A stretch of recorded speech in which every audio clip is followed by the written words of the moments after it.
down in Miami, the one bright spot, the couple bright spots, a lot of times it was number 13 with the ball in his hands. So ready to roll. ACC football. The Cards and the Noles. Corbin and Douglas are deep, and this one is going to bounce out of bounds. So the marker comes out on the opening kickoff. Ball will be placed at the 35-yard line. Word from Gary Patterson, our referee today. They'll put it at the 35 with the kickoff going out of bounds. And Jordan Travis, third start of his career for the sophomore. 6'1", 200 pounds from West Palm Beach, Florida, and a transfer, as Lindsay mentioned, from Louisville. And tough as well. Talk about the toughness of Malik Cunningham, but it was Jordan Travis in that win over UNC last week. You weren't sure if he was going to re-enter the game, let alone play this week, but he looks to be just fine. He's had a good week of practice. Travis will roll it and throw it, and it's on the money. Cameron McDonald, number 87, has the catch and refuses to go down inside the 40, closer to the 35 for McDonald, the junior, on the catch and run. That's big. Nice little rollout again. On the run is where he seems to be at his best. Not in the pocket and dropping straight back. He'll move that pocket. Here it's set up, and wide open is McDonald. That'll be incomplete out in the flat. Looking for Ontario Wilson. Chandler Jones got a piece of that, too, deflected after the 30-yard gain on the pass play to Cameron McDonald. Jordan Travis. Noles are lucky, Tom, that Jones only got a piece and didn't get 6. That was close. Nice cornerback play on this Louisville defense. There's 2nd and 10. That's inside the 30 on the carry by Webb. Webb's been fun to watch. Originally committed to Mississippi State. Couldn't go there out of high school. Spent some time at Jones College in Mississippi before ending up right here. And Seminoles are glad he did. Here's a 3rd down and 4. 10th in the ACC in this situation this year. Little play action and a fake. On 3rd and 4, Travis escapes that pocket inside the 20. And he rolls out of bounds at about the 13. First down, Noles, and a 15-yard run for Jordan Travis. Wow, starts off with great coverage. Thought they had a play on the play action. Nothing there, and then just creating, doing what he does best. Outrunning everybody and moving those chains.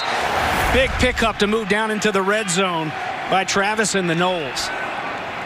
He just never seems to panic. He's at his best when things start to cave around him. 11th in the conference in red zone offense. Travis shovels it forward, and that's incomplete, looking for LaDamian Webb. Russ Yeast put on the pressure.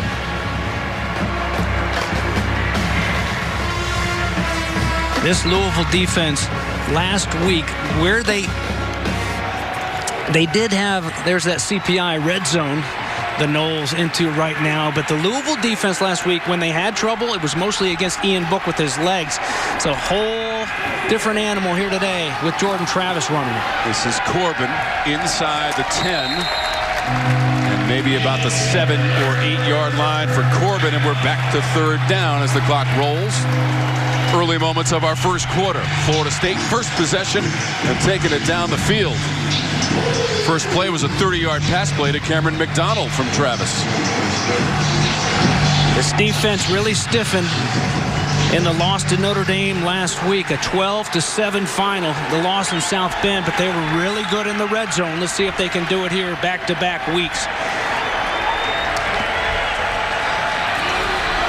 3rd and 5 from the 8. Travis lost the handle. Bouncing ball, got it back. Sidesteps the man. Travis to the end zone, and he dives for the goal line. Touchdown, Florida State.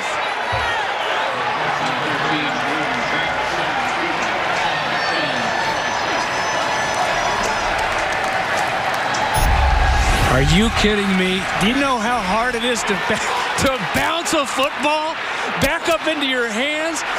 Cool as can be and making it happen. Man, what a play. There is 100 times you could try, Tom, to bounce that ball back up into your hands like that. And I'm telling you, maybe once out of the 100. Not the case there for Travis. 8 yards on the run by Travis. Parker Grodehouse for the extra point for Florida State. And the first drive of the game results in 7 points for Florida State and the 5th rushing touchdown of the season for Jordan Travis from 8 yards out.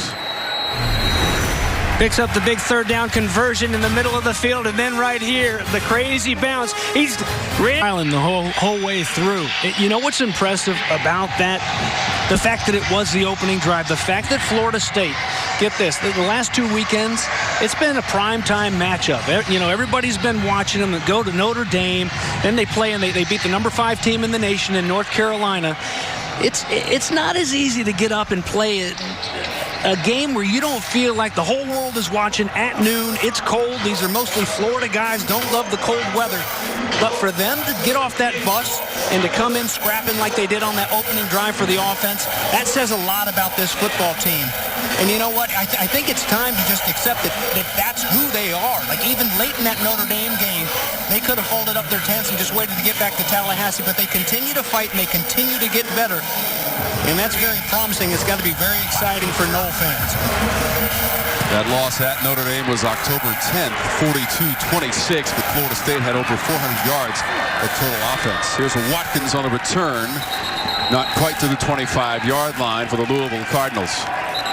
And their first offensive series, 19 yards on the return. And here's Malik Cunningham. Last time we were here, James, we called him McHale. He's back to Malik and ready to roll. Well, he's got to get them rolling, and they've got to stay in a rhythm. And that offensive line definitely has their hands full with this tough defensive front for Florida State. But they have got to protect, not just in the passing game, but they can't allow penetration from guys like Big Marvin Wilson and company today. First down run. It's going to be a modest gain for Javian Hawkins. Sophomore running back for the Cards, and he leads them in that category this season so far. And right on cue, Kane Doe and company immediately on the snap in that backfield. The penetration, yeah, they get a couple yards, but still, that's not the start you want from that offensive line. You want to see them winning these battles early and often. First snap goes to the guys in white. And 2nd and 7. Maybe back to the line of scrimmage to Marshawn Ford. And so now it's 3rd down as Stephen Dix Jr. made the play for Florida State. We take a look at your impact players presented by your local Toyota dealer. All right, Tutu Atwell. There's a Miami guy. He used to run with the Bulls in Northwestern High back in high school. Big-time player. They need his big-time talent. And, of course, Marvin Wilson. Not just Marvin Wilson, 21, but that whole defensive front. Penetrate, penetrate, penetrate all day long. And Marvin Wilson's been a lot of fun to watch. He's the superstar on that defensive line. He's got a big career on Sundays ahead of him, but he plays with a lot of guts. Cunningham from a secure pocket over the middle, incomplete. Tutu Atwell to the 20, and they finally force him out of bounds near the 10. Tutu Atwell on the catch and run, 65 yards for the Louisville Cardinals. The big plays have been lacking. There you see the quick cut by Atwell, and it's off to the races. As speedy as can be. Look at him outrun the secondary there to get it down inside the 10-yard line, and all smiles for the Cards because they have been missing those big plays. They've got the talent and guys like Hawkins, Atwell, Fitzpatrick, and of course Malik Cunningham, but they haven't had the big hitters. That was huge for this offense. Hawkins bounces outside. Hawkins looking for the pylon. He dives for it, and he scores! Javian Hawkins for the Cards in the end zone.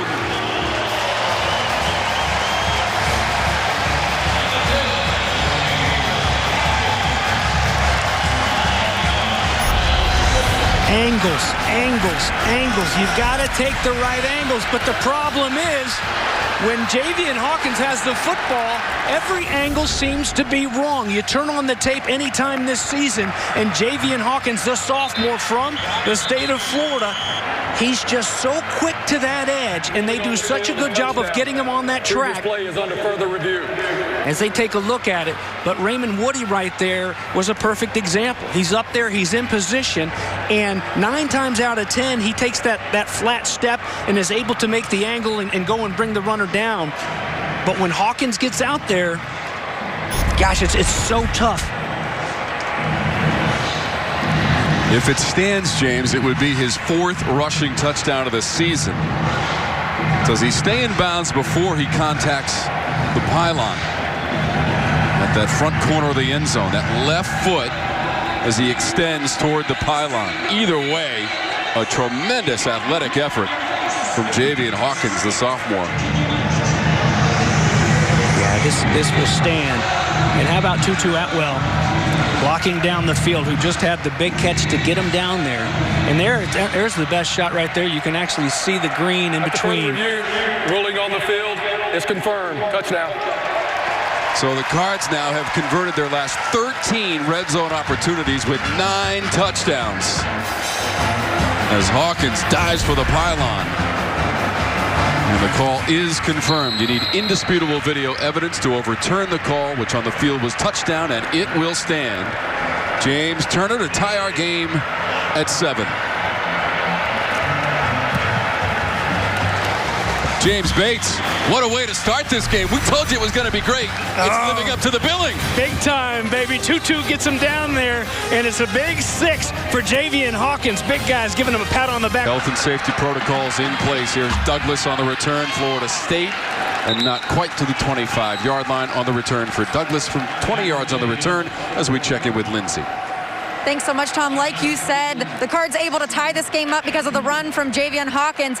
Now the Cards defense headed back out on the field. Speaking of which, I spoke with Jared Goldwire earlier this week, asking him who would he not want to go against of his team's offense. Without hesitation, he said Javian Hawkins. He said, simply put, he's just way too quick. But the upside is he gets to go against him in practice, and Javian makes him a better player.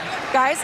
Yeah, and Lindsay at 6'6", 305. Big Gold, as they call him around here. He can run like a little guy. Short gain for LaDamian Webb. Sophomore running back ran into Tabarius Peterson, number 29 for the Cards.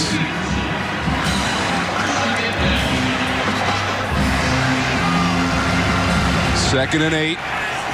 Noles took it down the field, scored on their first possession. A running TD from Jordan Travis, the running QB. Going to work out of that shotgun. From their own 25 for the Noles. They give it to Corbin.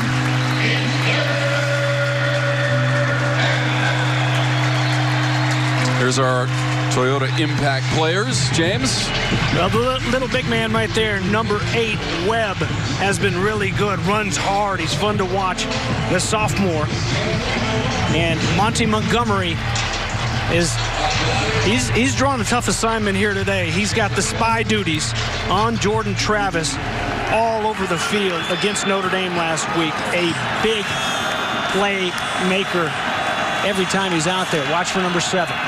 2 for 2 on third down so far for Florida State. Travis buys some time, but that one hits the artificial surface. Pelton and Webb both in the vicinity. Incomplete pass, and 4th down now for Florida State. Good job for this hungry Louisville defense. Get a quick 3 and out after Florida State on the opening drive marched right down. Nice job in the secondary, too. This is a secondary that's really impressed me. We've seen Chandler Jones mixing it up a little bit already today. Cottrell Clark, the sophomore, impressive as well. Special teams have been pretty good for the Noles this year, and it hasn't always been the case for Louisville. Got to make sure they're clean today. Mastromano gets it away. Burns wants the fair catch right near the 30-yard line. Straddles that 30 and makes it successfully after the 43-yard punt. And Florida State had over 500 yards of total offense, and they've won 4 of the 6 meetings between the teams as ACC opponents. 21st all-time meeting. A rip-roaring start to this one. And now time for our keys to the game, brought to you by your local Ford dealer with James Bates.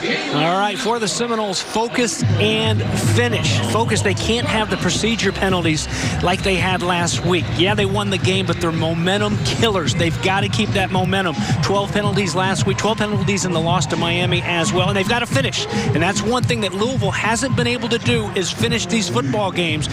So they've got to put it down in the second half. And for Louisville, hey, it's big play Saturday for the Cards. They have needed the big plays in a big way, and they certainly got one on the opening drive. It was a 66-yard reception by Tutu Atwell. That's plenty big enough to get him down there, and Javian Hawkins punches it in for the touchdown. Saldo gigante. They need the big ones here on Saturday. Cards 1-4 on the season, 0-4 in conference play. 3 straight road games. Haven't played a home game since late September against Miami, a loss 47-34. Hawkins. Florida State side of the 50. He may go. Hawkins all the way to the end zone. Touchdown Louisville, and 70 yards on the run by Javian Hawkins.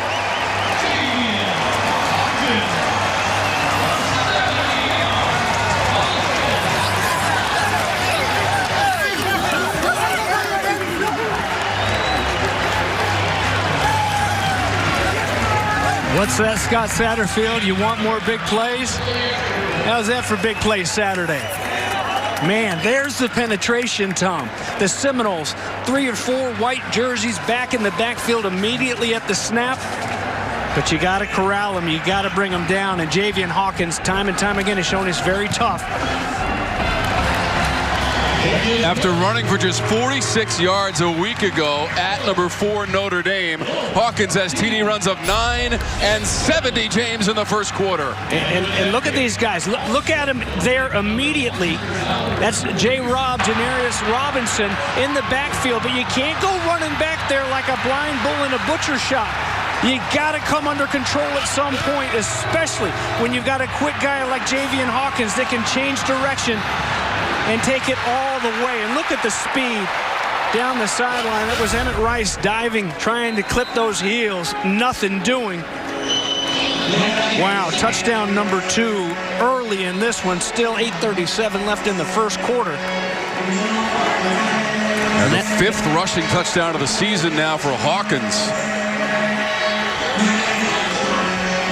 It was a defense that played so well in the first half in the win over number 5 North Carolina last week. You know, and it's one thing on the offensive side, talking with Kenny Dillingham from FSU, the consistency has been there, but not the detail. The detail has to be consistent. Douglas up to the 20-yard line. They'll mark him at the 21. And a 17-yard return for Ja'Kai Douglas, the freshman return man, with his team trailing 14-7, 8:31 to go in the first quarter. So glad that you're with us for this fantastic matchup between Florida State and Louisville. As we told you, the Cards much better than their 1-4 record, and anybody across the ACC will tell you as such. And agree with that. Florida State coming off of that monster win against North Carolina at home a week ago. 432 yards of total offense in that win against the Noles. Here's Travis. That's complete to Wilson. And first down yardage to the 34-yard line of the pass play to Wilson. And remember, Tamari and Terry still out with the knee surgery, and he'll be back before too long. So guys like Pookie Wilson have to step up, in a nice play pass here to bring those linebackers in. They've got to stop the run. Makes it nice and easy to get it at the sticks, but there is the injured Card. That's Isaiah Hayes, number 33, and a senior from Los Angeles, California, being checked out. You mentioned Tamari and Terry, James. He's got over 2,200 career receiving yards, so that's a lot missing in the receiving core for Florida State. See if they can make up for it, and good to see Hayes trotting off the field for the Cards.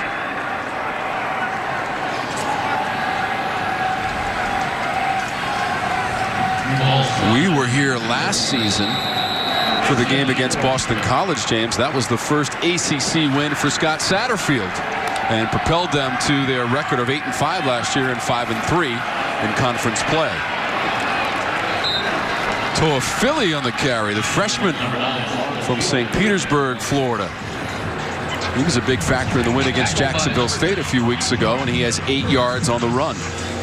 Yeah, it's not just the LaDamian Webb show here. You got Toafili.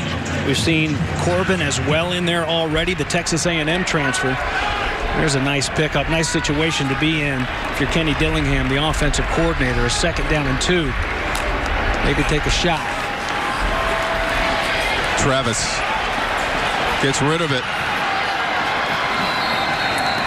That's Toafili going out of bounds. And he's got 1st down yardage to the 45 of Louisville to grease the chains and move him. It's fun to watch. It's fun to watch just the creativity. And not just in the play calling, but in Jordan Travis, you know, in taking advantage in every way. And just really molding this offense to fit the sophomore out of West Palm. They got 13 yards on the previous play. Travis just has to get rid of it. Had a player right up in his grill. Okeke was putting the pressure on Jordan Travis. Well, and able to get that ball to the turf, incomplete, lived to play another down. And a receiver definitely in the vicinity. So no flag for the grounding. And Travis wanted a flag for the roughing, but he won't get that. Nice and clean, and a good pressure there by Okeke. A 2nd and 10 now. Travis threw for 191 yards a week ago in the win against North Carolina, and now flag. Ball start. Number 87. Offense. 5-yard penalty. Still 2nd down. And this is what I'm talking about, Tom. The procedure penalties, there were way too many of them last week, really throughout this season. And this is a leader. This is a vet right here in Cameron McDonald. Even though he was a jackrabbit in high school, Long Beach Poly, you can't be jumpy. 2nd down and 15 now. You're going the wrong way. You can't have it. Travis throws on the run at a 40, and caught coming back to the football was Jordan Young. Made the adjustment and has 1st down yardage. How about the sophomore from Conyers, Georgia? They'll hurry over the ball. Watch him come back to this. Watch. Great receiver. Going to keep coming back, Go high point, pluck it. And then he turns and goes and gets even more out of it. Excellent job on 2nd down and 15 by Young to move those chains, and quick with the tempo now. 17 yards on that play to Young. Travis behind the intended receiver near the 20-yard line. That was McDonald, who had a big catch on the opening drive as Florida State took it into the end zone for their 1st and only touchdown so far.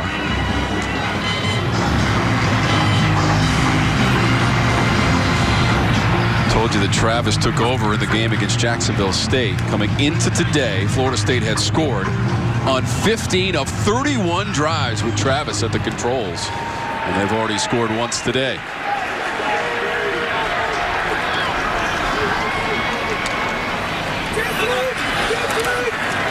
Toafili is number 9. Rounds that corner. Toafili right near the 1st down marker. There is a flag on the play. Personal foul. Illegal blindside block. Number 45. Offense. 15-yard penalty from the spot of the foul. Repeat 2nd down. Boy, that's tough. Little jet sweep that was pretty. There's the penalty flag coming down, but it was good blocking by Corbin outside to get that edge as well. Able to get that corner turned. But a costly penalty. 2nd one here of this drive. Upper right corner is where you're going to see 45.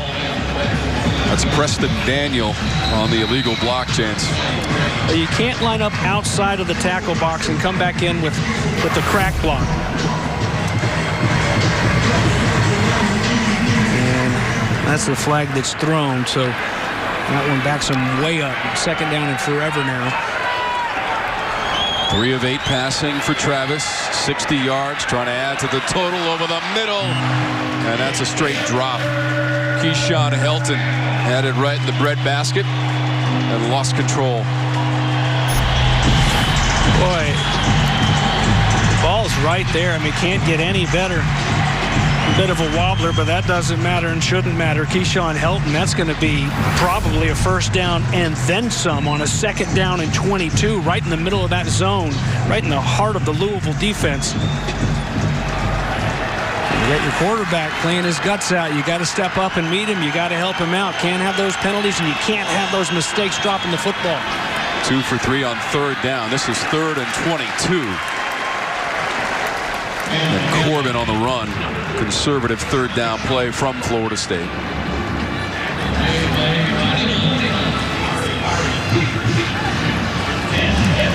So Mastromano is going to have to come out for Coach Norvell. Quick conversation with Jordan Travis.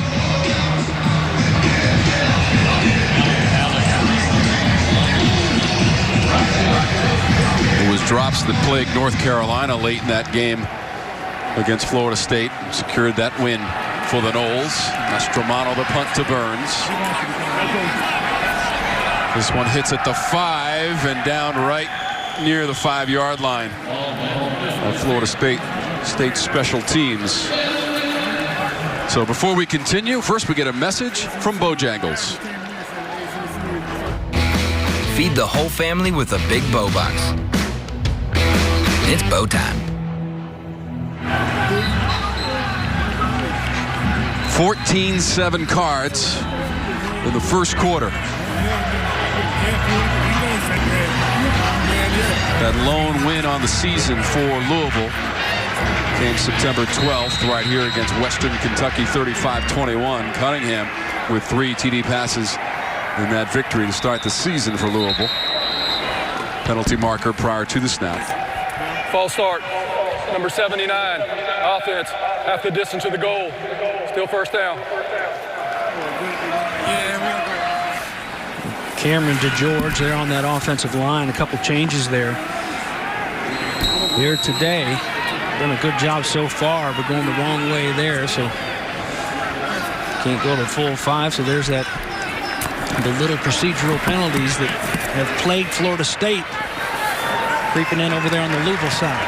From their own end zone.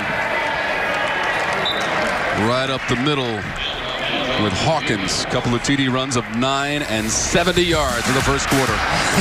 Not much there for him that time, but that hasn't been the case so far today. Here's touchdown number 1 from 9 yards out, lunging for that pylon.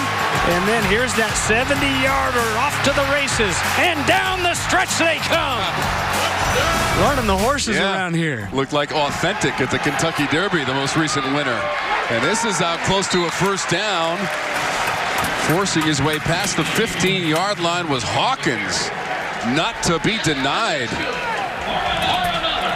Well, we showed you the 9-yard touchdown run, and it was the big catch, really, to get him down there by Tutu Atwell of 66 yards.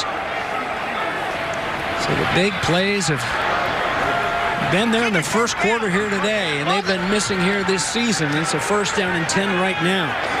How about 96 yards rushing in the first quarter for Hawkins? They will throw this one. This is Fitzpatrick, and the pile moves up close to the first down marker, and a flag comes out late on that Florida State bench. That was Des Fitzpatrick, the senior. Yeah, he just got to let up. You know, just it's frustrating when they're hitting the big plays on you, when they're having some success, but you've got to be smart. You got to be smarter than that. You're just crushing your team. After the play, personal foul, late hit out of bounds. Defense, 15-yard penalty from the end of the run. Automatic, first down.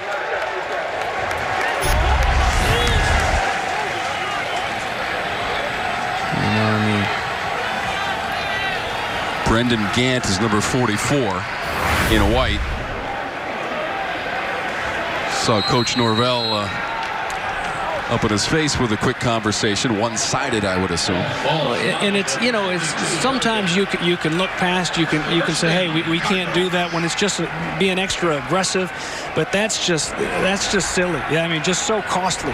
So just give them a freebie like that. Little gadget action for Louisville. I was gonna say. They're looking for Hawkins, and now the flags are out. There's 2 of them on the field. Oh, wow. This one was a little bit easier to throw than that last flag on the sidelines. Holding.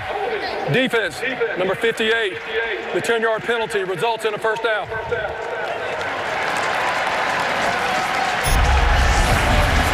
Well, I guess you could say it's a good read anyway. You got 58 there and just a little bit too early.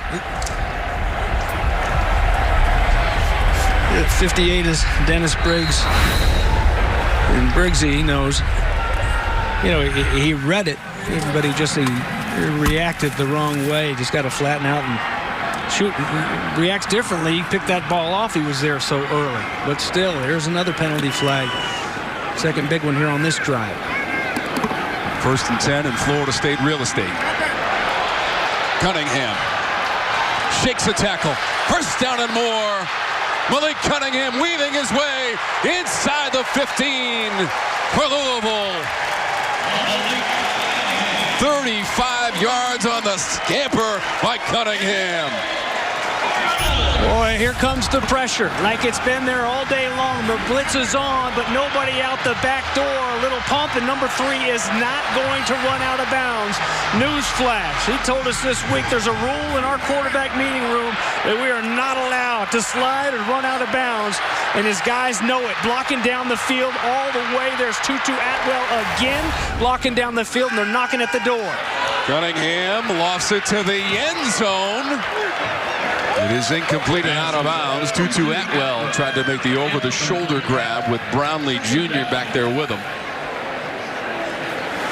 Nice job by Brownlee here. You got to give yourself some cushion running that route. Give your quarterback a little bit of space to throw it, and just no room left, no real estate, but he threw it only where he could throw it. Brownlee right there in his hip pocket. The redshirt freshman's been good, not to mention Sante Samuel. We may not hear much from him today because 26 over on his island will just take away anything over on his side. He's been fantastic. Had 3 or 4 pass breakups and 2 big ones in the end zone, as Sante Samuel did against UNC last week.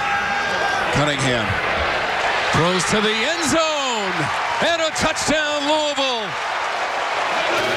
Ian Pfeiffer on the catch, and Cunningham shaken up behind the play.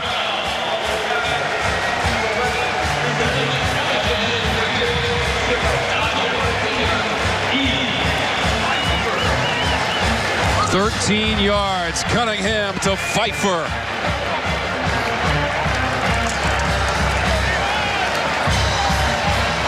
Well, there you see the tough look on the face of Malik Cunningham. He was slow to get up.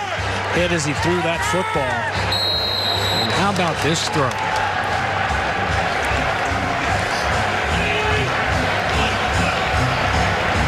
Turner to make it 21-7.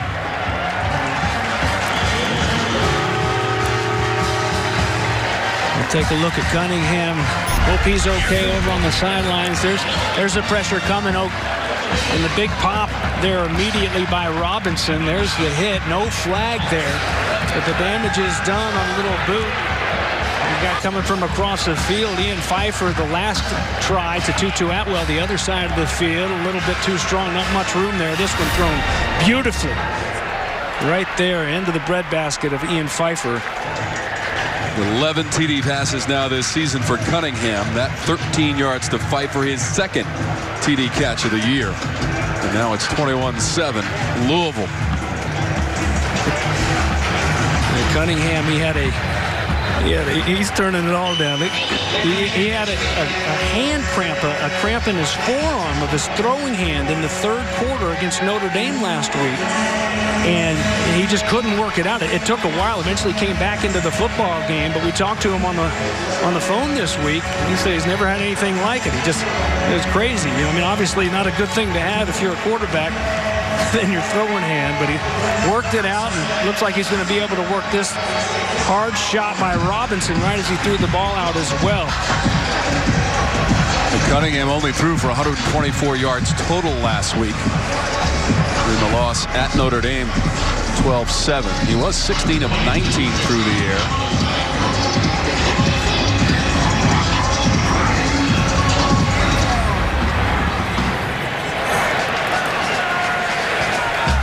There will not be a return on this one. 2:54 to go in the first quarter, and the Cards are racking up the numbers. Time for Jordan Travis and the Noles to try to respond. late in this first quarter. And it's really hard to believe that this has been an offense for Louisville anyway, Tom, that hasn't had those big plays. We've seen nothing but the big plays. The Cunningham run on that drive to get him down there to set up the 13-yard touchdown pass to Pfeiffer. And FSU would like a couple of those big ones to go their way right now as well, trailing by 14. First down, they're going to run it. Webb went over 100 yards rushing to lead the team with 109 a week ago against North Carolina. James, you're mentioning those big plays. Jordan Travis completed passes of 58, 39, and 33 yards in the win against North Carolina a week ago. Nothing but big plays, and none bigger than the 2 punts that they blocked. Special teams was huge in that win. Noles have 5 block kicks this season to lead the nation. Travis heaves it. Incomplete. Jordan Young was the receiver. And number 2, Chandler Jones, back there defensively for the Cardinals.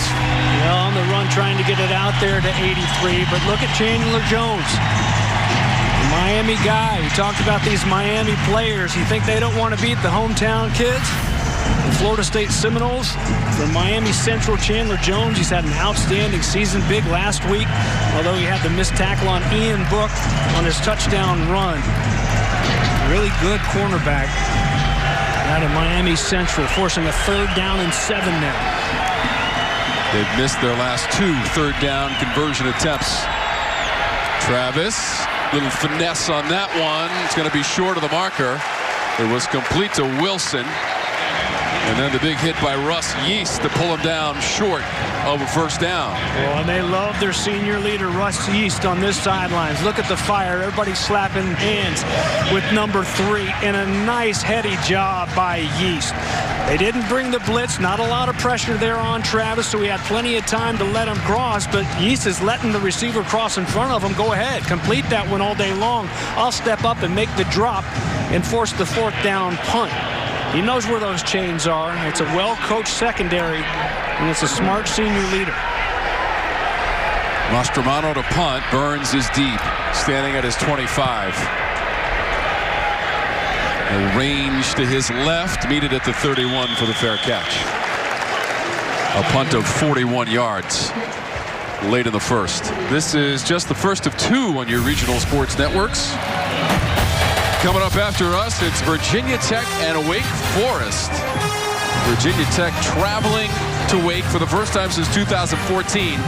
Deeks won that game, James, in 2014, 6-3 in double overtime.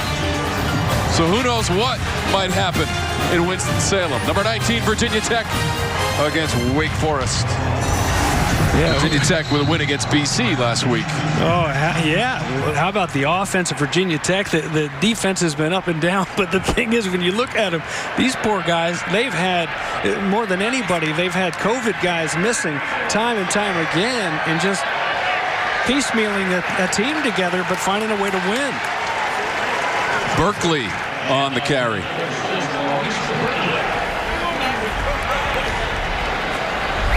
So it's been a steady diet of Javian Hawkins for the most part. They mix in a little Berkeley as well late in the first. Inside of a minute to go. Hawkins 96 yards on 5 carries. That's an average of 19.2 yards per carry and includes a 70-yard TD run. Hawkins in the first. 2nd and short. Drop for a loss.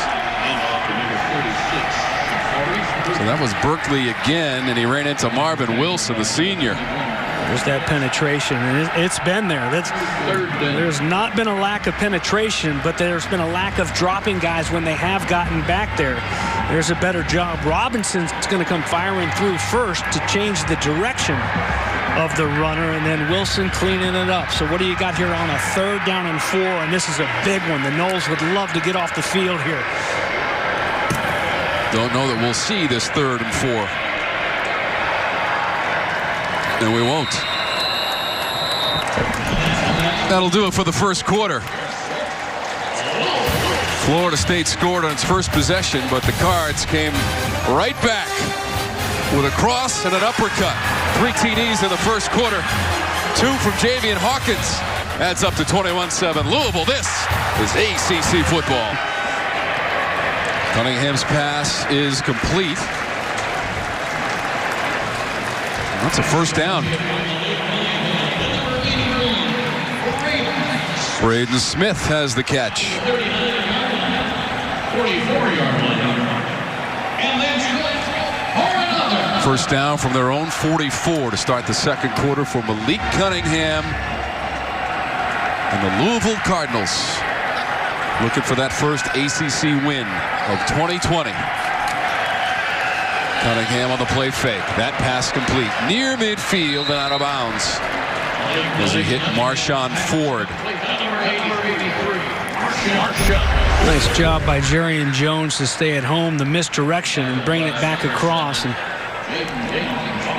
hustling to drop the receiver, but still a good play call. And this is something, getting ahead in the game when it comes to those chains. Success on first and second down, and you don't get yourself, both of these offenses have found themselves in tough situations in third down and long, second down and very longs throughout this season. A lot more doable here.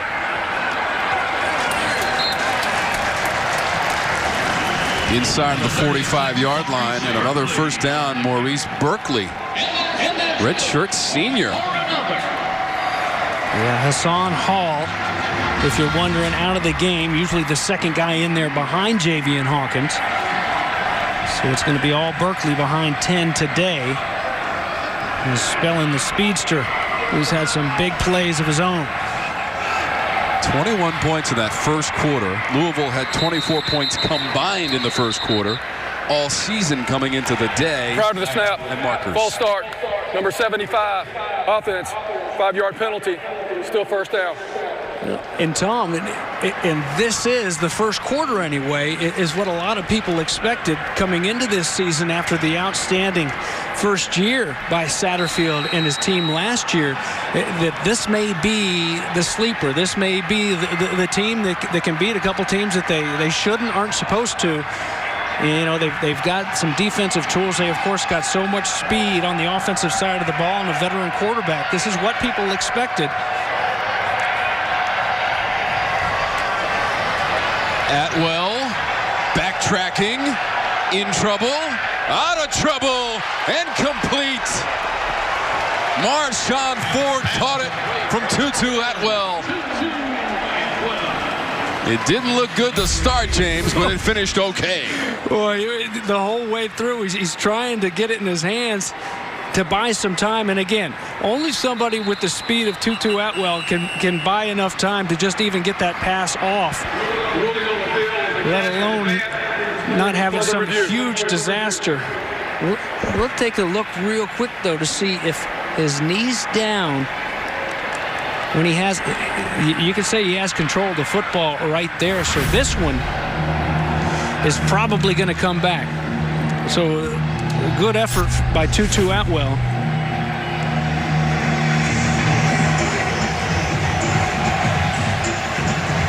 We'll take a look at it. So James of 9 yards on the play for the Cardinals, so erase that completion to Ford. So there's the knee, and that's considered control as he pins it there to pick it up against the turf. Fantastic replay from our technical crew, James, to confirm that call. So there was indisputable video evidence to overturn the call, which on the field was the completion to Marshawn Ford from Tutu Atwell. Now, 2nd and 24. Cunningham airs it out. In stride, caught, and into the end zone. Touchdown, Tutu Atwell of 58 yards from Malik Cunningham.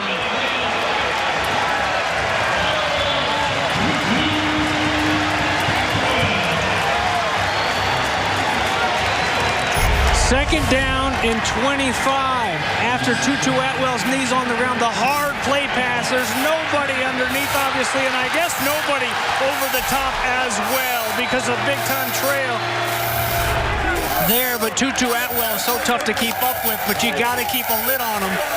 2 catches, 124 yards, and finally into the end zone for number 1 here today. So TD passes of 13 yards and now 58 yards by Cunningham, James. And we said we wanted big plays Saturday. They just keep coming and coming and coming, kind of like Ali. Having a great time here today if you're a Louisville fan. Touchdown receptions for Tutu Atwell, the All-American from a season ago, who set the school record, James, with 1,276 receiving yards a season ago to lead the ACC, and he caught 12 TDs. That is one productive receiver, number 1 for the Louisville Cardinals.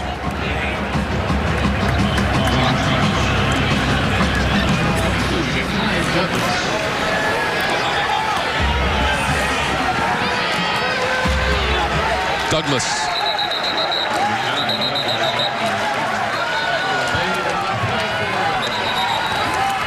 So the Cards exploding offensively so far. 292 total yards, 4 scores, 2 through the air, 2 on the ground. Jordan Travis, what's your response to what you've seen so far? We're going to find out right now. James Bates. Big series here for Travis in this offense. They need to go down and cut this lead back in half. Remember, Florida State scored on its first possession of the game to take a 7-0 lead. That's 28 unanswered points by Louisville, which also scored on its first possession. Well, and they look so good doing it. Just methodically marched right down the field. Started off with a nice completion to McDonald. Some hard running by Webb, but there's the penetration by this defense on that first down. Travis flings it out. They're saying incomplete pass, so it was indeed a forward pass to Webb and incomplete, but a forward pass not by much. Well, Rajay Burns, fantastic job. Refuses to be blocked, keeping that outside shoulder free, and takes his would-be blocker with him. That's Jordan Young trying to block him out right there, but Burns takes him with him and disrupts that whole play. Great job. No fumble, just incomplete, so it's 3rd down and 8 now. Where are they trying to run those routes? Find those chains right there. Noles have missed on their last 3 attempts at 3rd down. This one at the 40 is caught and completed, a 1st down. Warren Thompson secures that football, and the chains will move for Florida State. Key 3rd down conversion. Boy, nice big target, almost like a tight end. Big 6'3", 205-pounder. And again, breaks it off right there at the sticks. Nice pitch and catch, and a much-needed pitch and catch right there to get a fresh set of downs. From the 41, after 14 yards on the last play, this one is incomplete. And looking again for Thompson. Chandler Jones is back there in coverage, and Thompson shaken up a little bit after the play. They're grabbing that hamstring, and there's Chandler Jones one more time, right there with them. Got to be careful, snap that head around so they don't throw that flag when you're trying to defend it and not looking for that ball. But tight coverage and a tight hamstring. Hopefully Thompson can be back. Remember, still without Tamari and Terry. Their star on the outside. They should get him back before too long, though. Thompson had only 3 catches coming into the game. Here's Travis improvising and throwing down by the 10 and broken up. Jordan Young thought he had a chance at it, but it was knocked away by Cottrell Clark. Boy, excellent job by Clark. He's beaten. Ball's floating in the air. What does he do? He puts his head down. He gets back into position and then watches the eyes of the receiver, snaps that head around, but he never loses a feel, never lets separation from where that receiver is. That's a fantastic play by the sophomore from Richmond, Virginia, transfer from Liberty. Liberty's been playing some pretty good defense here lately. His old school, an excellent job there by the cornerback. 3 for 6 on 3rd down. Deep into the play clock. Travis escapes the pocket. He's got room to roam and run. He crosses the 50 into Louisville territory, and he's got 1st down yardage. Well, back to the script here. You know, of all those runs against North Carolina last week, very few were called from the sidelines by this staff, by Kenny Dillingham, saying, hey, we're going to run the football with you, Travis. That read's not there. Tuck it and go. Move those chains. Let's do him what he does best right there. And they need a whole lot more of that. 12 yards on the run by Travis. Flags are out prior to the snap. Start. Number 55, offense, 5-yard penalty. Still first down. Hey, I mean, just throw your hands up. And it's, Florida State fans and coaches alike. I mean, they've ad nauseum. They've preached this in practice. Look, you got the momentum. You finally here for just the second time in this first half have the defense on their heels, and that now is 6 penalties by FSU for 65 yards. It's a momentum killer. Yeah, it's just 5 yards, but it's so much more than that to go back the other way. 1st and 15. Run game inside the 40. Backing his way down, Javian Webb, the sophomore from Opelika, Alabama. Some hard-nosed running from number 8. I'll say, on one leg, he still manages to power for a couple extra yards. There's Kenny Dillingham, the offensive coordinator. Spent last year as the offensive coordinator at Auburn. Calls Webb's number again, and it's a good call. Look at Webb now for 17 yards. Starting to get in a rhythm there for number 8. Absolutely, and now they'll put the tempo on and keep the pedal to the metal here, this offense. Starting to feel it a little bit, right on the 20-yard line. Back-to-back, good strong runs, though, by the little big man, Javian Webb. Travis directs a little bit of traffic. 9.5 minutes to go in our second quarter. Travis throws it backwards at the 20 to Wilson. And Louisville saw it all the way. Marlon Character, number 12. That was rolling the dice a little bit, too. Travis tucks it and keeps it. Maybe he gains about 3 or 4. That one, talk about throwing it in the traffic. A lot of things can go wrong with that, but they complete it and live to play this 2nd down and 11 now. Nice job defensively. Travis. That's well out of bounds to Helton.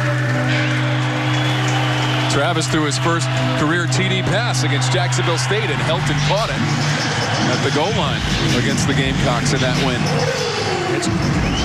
When the defense that's played so well for the coordinator, Brian Brown, former Ole Miss Rebel, it's tough because it's such a good covered defense, a secondary, and Florida State really has had a tough time against man coverage, but that's where Travis can hurt you the most because you got a secondary with their backs turned on the quarterback. And now 3rd and 11, right side. There's some room for Corbin. He's inside the 10. That's very close to 1st and goal. Is it enough for Corbin? It is. So just inside the 10, 1st and goal, Florida State. 12 yards on the run, Jashawn Corbin. It's a nice call on 3rd down. This will also be Corbin. And ran into Monty Montgomery, number 7 in black and red.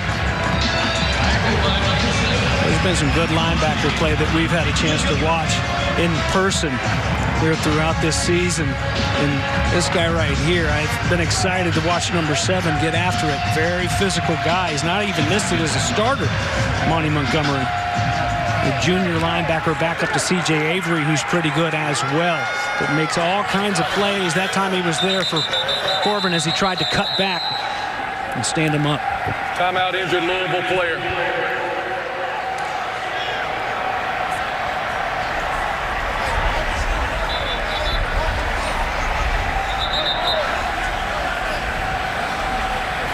So it's going to be 2nd and goal. With the ball at the 9.5-yard line. Reset of the play clock. Red zone for Florida State this season. 16 scores on 21 tries, 12 TDs, and that includes the first quarter rushing TD from 8 yards away from Jordan Travis. 7:40 on the clock. Travis dancing, tries the stiff arm. Maybe got back to the line of scrimmage. Could not shed Cottrell Clark, number 13. Clark doing his job in coverage and against the run right here, too. He just knew that Jordan Travis was going to find a way to slip out. So many times he has.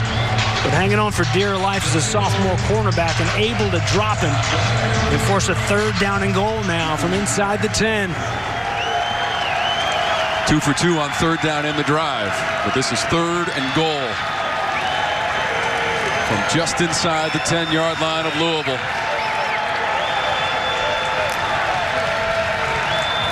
Travis wants to throw. Throws on the run down near the 3-yard line. He got it to Jordan Young. Clark made the tackle. Good job by Clark, letting them complete it down underneath as if it was a 3rd down situation. I think you got to keep them out right here. They're going to keep the offense out on the field. On the road, down 21, trying to get something going your way. Louisville was so good in the red zone against Notre Dame. Can they step up a little goal line stand action here on 4th down? 7 of 11 on 4th in the season. 4th and goal to the end zone. And a touchdown. Ontario Wilson on the catch on 4th and goal for Florida State. And they get it in the end zone.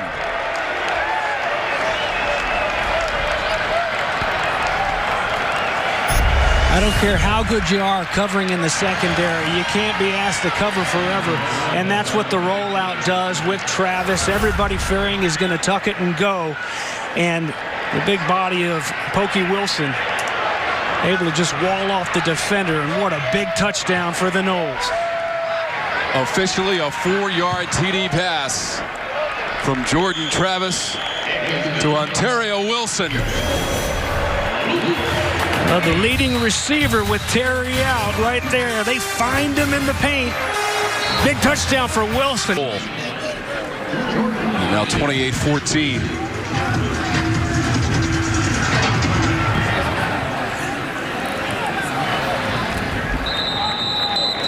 No return from the Cards as we check in with Lindsay.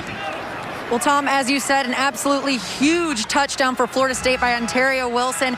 Florida State actually has a tradition. Each week they choose one player who will bring out a sledgehammer. Now, the sledgehammer gets used after the game. If they end up winning the game, they use the sledgehammer to smash a rock that has the opponent's logo on it. So Wilson brings out the sledgehammer today. Must have been pretty pumped up because he picks up that huge touchdown. Guys? Absolutely, Lindsay. There's another look at the touchdown. Maybe he'll get to break that rock. They still got some making up to do. And it was Coach Norvell pounding the rock after that UNC win. Beat the number 5 team in the nation. First time since 1965, the unranked Noles beat a top 5 team at home. What a big win. Yeah, they beat Georgia back in 1965, 10-3, James, as Atwell has the football for Louisville. Now it's back to work. They want to break that rock on defense here. They can't let Louisville march it down the field, hit them with a big play again. They got to keep Atwell and company in front of them. Remember, it will be Louisville in the second half to get the opening kickoff as they won the toss and deferred. First TD catch of the season for Wilson, making it 28-14. Right side near the 40, Javian Hawkins. Showing a little bit of power. And oh, how's this for power? Here we go. Let's see what you got. Look at the smile on Mike Norvell's face. First year head man. Give it a few extra. That's right. Take it out. That's all the frustration that built up. Remember when the team went down to Miami, he was hit with COVID. He was, he had it, and he was unable to be there in person with his team for quite some time, and still a young staff, and with this new team trying to train them on Zoom. But they're starting to come together more and more. Hawkins on the run. If Norvell's going to smash that rock with that kind of power, I want him to wear some protective goggles. Yeah. If he's like what he's got on right now, as a matter of fact, would work. Oh, man. I mean, he put some thunder into that one, didn't he? Like, hey, hold on, guys. Hold on. Hey, can I get some goggles? Just for safety purposes, it would make me feel a lot better if he would just do that the next time they smash a rock in the locker room with a sledgehammer. That stuff will jump up at you. You're right, Tom. Speaking of sledgehammers, Hawkins over 100 yards rushing today for the 11th time in his career. And Cunningham will tuck and run and bounce out of bounds. 13 yards, Malik Cunningham. First down, Louisville. James, what a football game so far between these two teams. You know, usually when you get your hopes up, you're going to call a game, and just looking at it, I was like, my goodness, this is going to be, it may not be the gossip across the college football world going into it. You know, one win Louisville against Western Kentucky in week 1, and Florida State they've had their struggles even though they beat UNC. The whole world isn't watching, but they should be. And call them up if you're watching. Call your buddies. Tell them this is going to be a heck of a second half as well. Cunningham dumps it off. Cut down near the 45-yard line was Marshawn Ford. Emmett Rice, number 1. With the play, Gant as well. There's Gant. A little flag thrown his way earlier, making up for it. Nice break on the ball. And stop them in their tracks.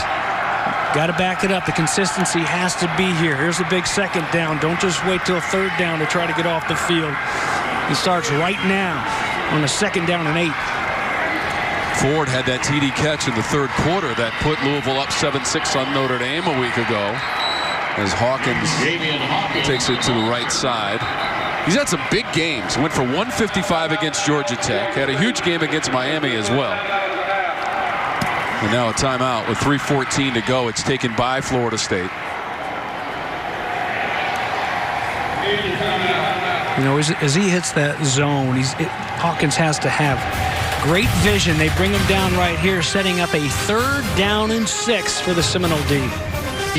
Yeah, I was on the wrong end of that one over in Gainesville. And then 1999, 12-time ACC champs. And we asked Mike Norvell about Bobby Bowden and how much he's been around him. And he said, well, let me just tell you this. I brought him into a meeting a couple months ago. He came in, and when his former players, Odell Higgins, Coach Dugan, faced their eyes lit up when he came in the room. Marshawn Ford down the sideline. Ford to the end zone, and he's in. The Cardinals 5 for 5 on drives in the game, and they're all touchdowns. 43 yards. Ford takes it in.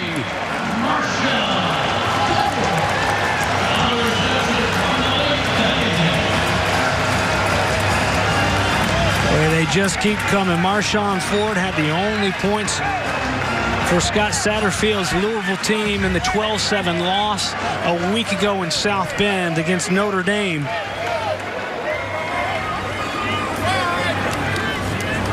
A bit on the smaller side for a tight end, but he makes up for in size and height. He makes up in speed, off to the races, and no one's going to get him. And just when Florida State starts to chip their way back into this one, Louisville just answers with another big hitter on offense. So if this stands, it's under official review, but if it stands, it's the 3rd TD pass of the game for Cunningham. Either way, he's now got 12 straight games with a TD pass, and this is Ford reaching for the goal line. Now the call on the field, James, was touchdown, so you must have indisputable video evidence to overturn the call, which on the field was touchdown. I think that last look is going to be our better look, and it's really going to be close because that ball has to cross that plane. Again, that may not be the best angle, but here it is right here. All right, so knee is down there, and it could be argued that front tip of the ball there, you see the white stripe right there in his right hand. The angles. That is so close, James. You're splitting hairs at this point. Wow. And as they look at it here in the house, they're actually playing Chubb Rock. Chubb Rock coming back hard for 1990. You remember Chubb Rock? 1990, Chubb Rock jumped up on the scene. Oh, big fan. Huge. Gary Patterson is our referee. After further review, it was determined that the ball carrier's knee was down while the ball was over the 1/2 yard line.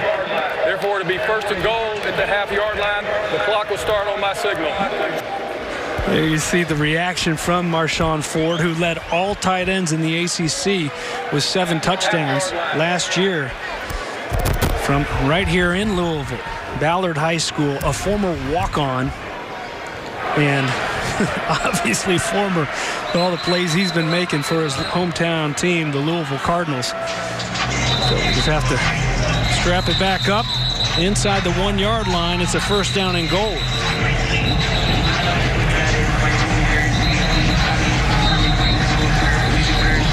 So remember, Florida State, a couple of seconds ago, back at the 3:14 mark, took a timeout, hoping to get the ball back. Well, now Louisville's knocking on the door again. First and goal from about the 1/2 yard line. So Ford just shy of the goal line for the touchdown score. They're going to try to run it in the right side. There's a big-time collision there. Hawkins and Rice. You heard those pads pop. There's also a penalty marker on the field. Personal foul, illegal chop block, number 55 and number 66, 15-yard penalty. Repeat, first down. That's Caleb Chandler, Renato Brown. So, what looked to be a touchdown, and then, just a couple plays later, maybe we can punch it in now. You're going to have to get creative and do a little bit more work. There you see, right in the middle of your screen, you have one high and one low. Yeah, I think it was 66 rather than 56 pickup sticks. Cole Bentley, the senior center. Costly. Now you're back at the 16-yard line trying to punch it in. How big was that review and that turnover of what looked to be a touchdown by Marshawn Ford, but it is still first down here.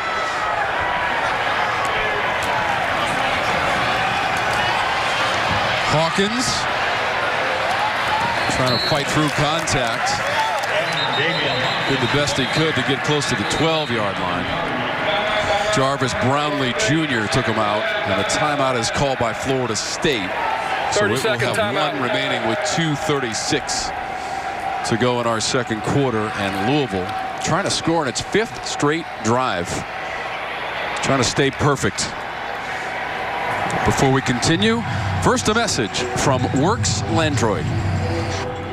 Works Landroid robotic lawnmower. Enter to win at winalandroid.com. The future of lawn care is here. Well, there you saw the penetration again. Florida State has done such a good job, and Louisville has really struggled keeping defenders out of the backfield on the run and in pass situations. The penetration was there. Hawkins tried to make something of it as he spins off the initial lick, but a good job by the rest of the Florida State defenders to rally and make sure there was nothing there for a guy that can do so much damage if he gets to that edge. They wouldn't let him find it right there, though. 9 carries, 115 yards for Hawkins. A couple of TD runs for Coach Satterfield in the first half. Trying to stay perfect as an offense with 2:36 to go. That penalty moved the ball back from the half-yard line. Hawkins just carried it to the 12, so this is second and goal from about the 11.5 maybe. Hawkins, who is 4th in the conference, averaging 104 yards per game, beyond that mark in the first half today against Florida State. Cunningham at quarterback. He wants to run. Tried to get away and got to the 10. So a short gain for Malik Cunningham. Janarius Robinson and Rice combining on the stop. 30-second timeout. Now another timeout taken by Florida State, and that will exhaust their timeout allotment in the first half. Great usage of those timeouts. Give your offense plenty of time when you can't stop the clock, and part of the reason too why Louisville is trying to run this football and not kill that clock and help them out. But a nice job there by Robinson. Use those hands, and to cave down, you use your hands and keep those offensive linemen off of you. Separate and come and flatten out and make the play. Nice job by him, and Emmett Rice as well. 2:30 to go in our second quarter. 28-14 Cards in front. And 6 teams within that top 25. Including Notre Dame, part of the conference this season. 15 teams strong. Top 2 in winning percentage will play in Charlotte, James, in that championship game. Well, NC State slipping in there this week. We had them in that Duke game last week. And that was a fun one, and it was a pretty good. That's a very physical football team as well. Defensively, they're fun to watch. So here's your 3rd down and goal now. It was a 1st and goal inside the 1. Now it's a 3rd and goal from the 10. Cunningham to the right. Angling out of bounds near the 5-yard line. Rice cut off his avenue to the end zone. And now 4th and goal. Remember, they had 1st and goal from the half-yard line, and a penalty forced them back. A personal foul. And so unable to make up that yardage from the penalty, and it's 4th and goal from about the 5, and it appears that the field goal unit will, in fact, come onto the field for Louisville. Yeah, they've got a very solid kicker in Turner. His only miss was 52-yarder that hit the crossbar in tough winds in South Bend last week. I think this is the right call as much as you want that 7. One more possession, and what should be an interesting end of this first half and second half is big. This was going to be from 23 yards away. Delay of game. Kicking team. 5-yard penalty. Still 4th down. If my math is correct, now it will be a 28-yard field goal. Moving it back 5 yards.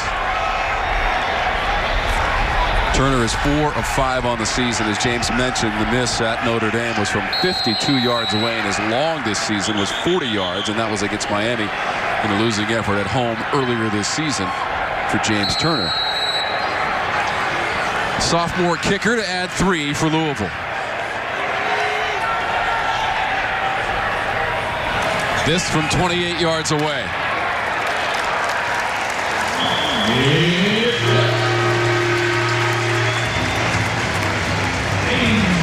31-14.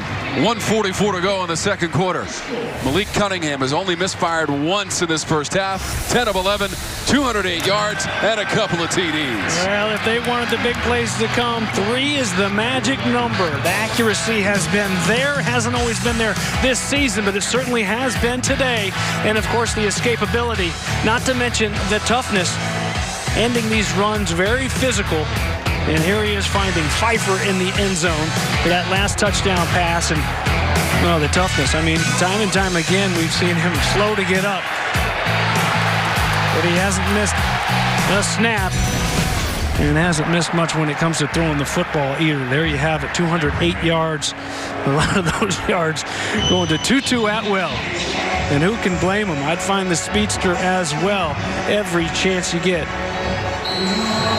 Atwell's got 3 catches for 129 yards, including that 58-yarder from Malik Cunningham in the second quarter, here in our second quarter, and a 13-yard TD pass in the first quarter also for Cunningham.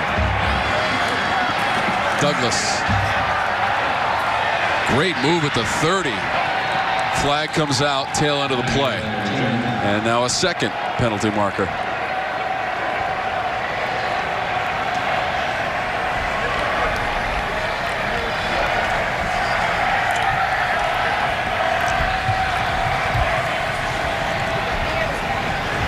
While they sort that out, Atwell's receiving day is his 10th career, 100-plus yard receiving afternoon, including the TD grab of 58 yards. Big conference at the 40-yard line amongst the officials and our referee Gary Patterson in the white hat. 2 markers, very end of the return from Douglas. Satterfield's team is 5 for 5 on drives scoring, 4 TDs, and the 28-yard field goal moments ago from James Turner, who's only got 1 miss on the season. Yeah, they certainly, while they both came late, those flags, they came at different stages. So I'm guessing, trying to figure out if they offset one another, if one's on the offense, one's on the defense. There are 2 fouls during the return, both on the kicking team. Personal foul, face mask against the ticking team. That penalty's declined. Personal foul, unnecessary roughness against the kicking team, number 95. That penalty will be enforced 15 yards from the end of the kick, end of the run, first down. So both against Satterfield's Cardinals, and that Thurman Geathers, the outside linebacker, little extracurricular activity is going to help out Jordan Travis in this Seminole offense. They don't have any timeouts left, but they've got plenty of time. There's Geathers, 97 ticks left. Go and try to make it possibly a 10-point lead for Louisville at halftime. 31 points in the first half, the most in the first half this season for the Cards. Travis on the scramble near the 40-yard line. He got 8 yards on the run. Cards averaging about 34 points in their 2 home games prior to today. A win and a loss. Win against Western Kentucky, loss against Miami. You know, and as lopsided as that Miami score looked, it was 3 big plays they gave up on the ground. 21 points. That was huge in that one. Travis got out of that crumbling pocket, and he slides safely into second base, located at the 26-yard line. 13 yards on the run from Travis. Boy, nice and cool. And this is it. When this offense gets into a rhythm, and it's when it's that backyard feel. Let's just scrap and figure out, be creative, find ways to make it happen, especially in a 2-minute-0 type of feel like against UNC. Look out. Nowhere to go for Travis on that one, and he knew it right away. C.J. Avery, number 9, the senior on the play for the Cards.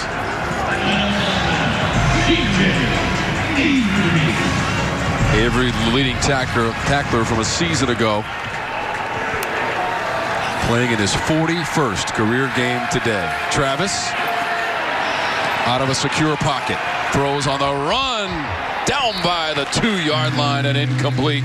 Diving attempt from Wilson, who has a TD reception of 4 yards in this quarter from Travis. You know, it looked like he had his tight end McDonald early, a little window. Here's the tail end of it. And the ball thrown out there trying to give Wilson a chance to get another touchdown, but it won't happen there. So the clock will stop with 36 seconds left and a 3rd down and 16. That loss of 6 there, the slip by Travis. Travis now, James, 7 of 19, 88 yards, and the 1 TD pass to Ontario Wilson. On 3rd and long. Back to pass. Almost intercepted in the end zone off of the fingertips of Russ Yeast. This Louisville defense, James, has only 1 interception this season, and they were that close to number 2. Well, this wasn't a smart throw. Excellent coverage underneath by Monty Montgomery as he was looking that time. He had him on the last snap. McDonald had him for a second. This time, I don't think he was ever open. Excellent coverage by the linebacker underneath, forcing the big high throw. And Rush Yeast, the senior's got to pull that one down. Force a field goal attempt here, though, this defense does.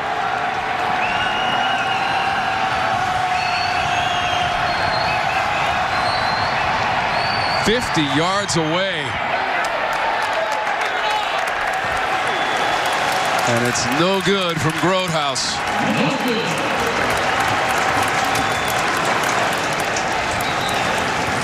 Grotehouse had been 2 of 3 prior to that attempt, both makes against Georgia Tech.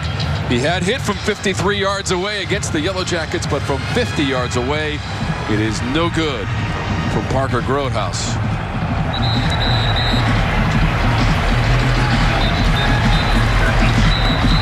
Even with the 15-yard personal foul penalty on the nice kickoff return, still unable to do anything with it. And that's one thing that this defense, Scott Satterfield's defense, coached by Brian Brown, that they really started to do a better job of stiffening when they had to. You know, team marching a little bit in between the 30s and tightening down near the red zone, near the end zone.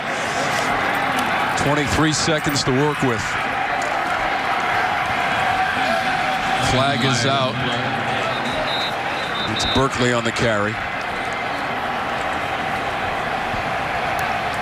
There's no foul on the previous play for a chop block. Second down. Timeout, Louisville. That's their first timeout of the half. 30-second timeout. 17 seconds on the game clock for Scott Satterfield. Mike Norvell's team. 6 drives in that first half. They got a couple of TDs, the missed field goal a moment ago, and 3 straight punts sandwiched in between the TDs.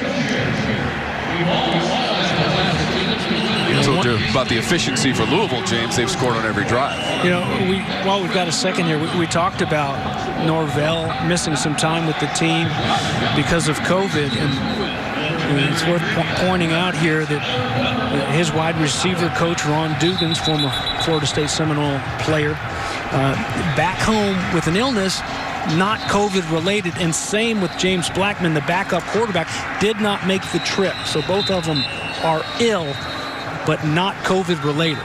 So, you know, and one thing that shows, you watched that game last week, James Blackman, it was impressive to see a quarterback who, it was his job, he handed it over to Jordan Travis, the way he supported his teammate, and always over there to pat him on the back. Is, you know, a heck of a teammate, and that's special. You don't always see that in that situation, a very tough situation, and a very tough first half for Travis, the new quarterback, and FSU.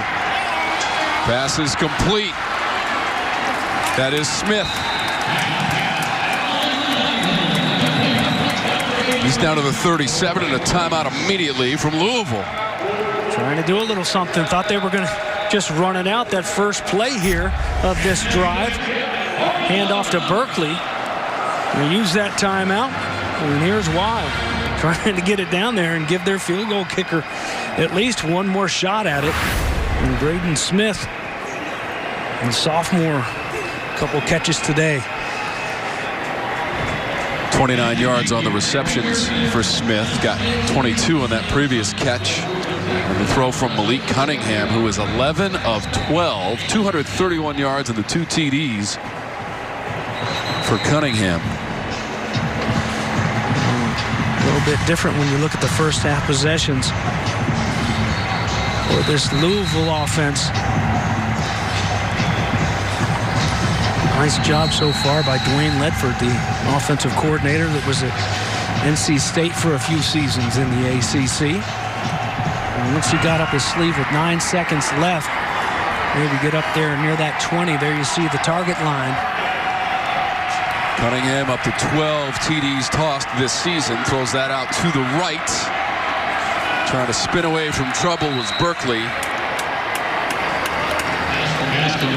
There's 2 seconds on the game clock.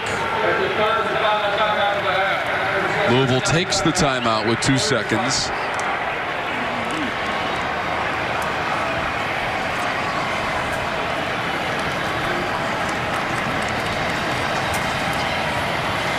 .31-14 Cards.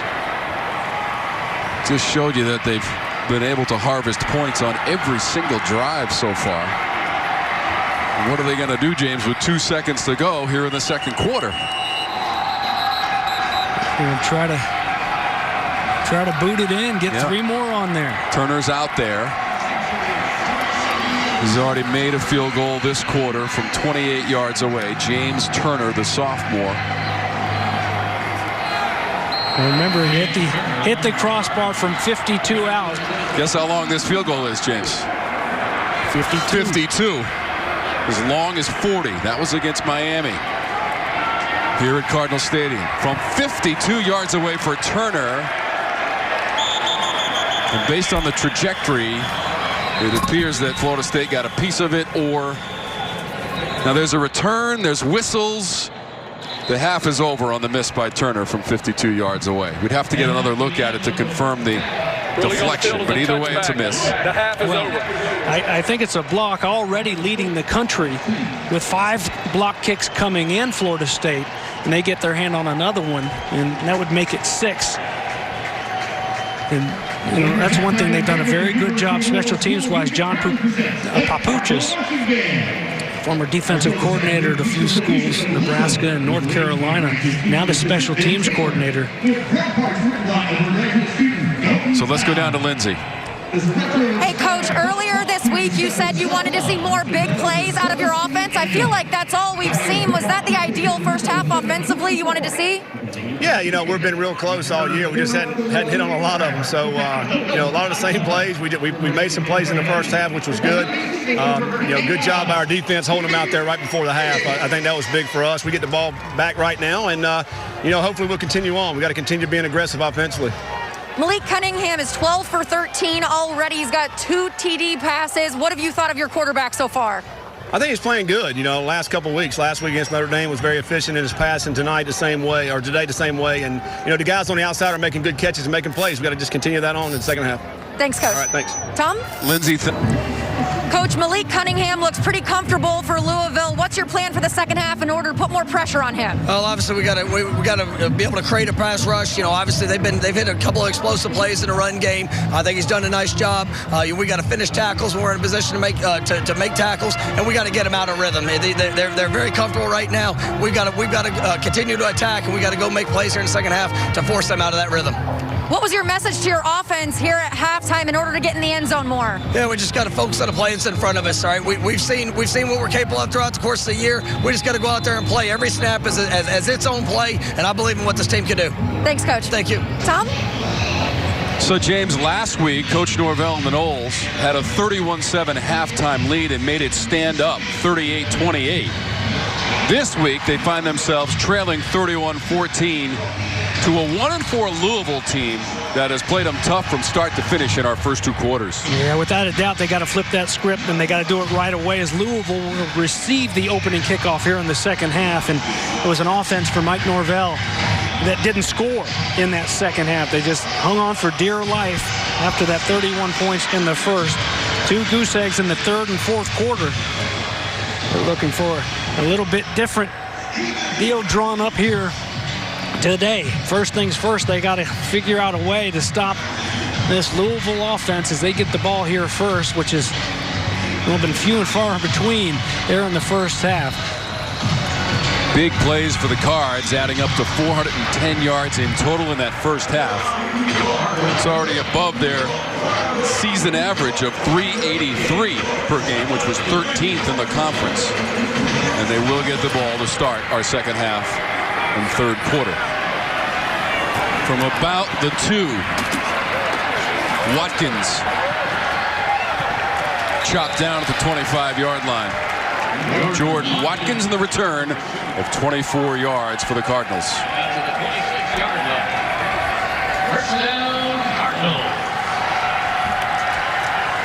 It hasn't been the smoothest of junior seasons for Malik Cunningham, but this today, those numbers are looking pretty good. Not only has he thrown the ball well, only off 1 time, 12 of 13 in the first half, but he's also run it. He's been a little bit more of a threat on the ground, making things happen with his feet. And he can do it all. Can he hang on and keep it going here in the second half against this Knoll defense? Cunningham. That was Pfeiffer. He had a 13-yard TD catch in the first quarter from Cunningham, who has 2 TD passes. Well, nice job by Pfeiffer to go back and get it. That was a ball that was thrown hard and behind Pfeiffer, and the graduate transfer from Vanderbilt does an excellent job. 7-yard pickup. Malik Cunningham, who is closing in on 5,000 career yards of total offense, hands this one off to Javian Hawkins, who went over 100 yards rushing in the first half, 11th time in his career to do that. 115 yards and a couple of TDs in the first half for Hawkins. You'd like to see Florida State get back there and come under control. They've done such a fantastic job of knifing through and penetrating and disrupting the offense in the backfield for Louisville. But that first and second guy, they've missed too many times, and it's cost them. Make those plays. 3rd and 1. Cunningham hung on to it, maybe got back to the line of scrimmage, Ran into Corey Durden, number 16. And also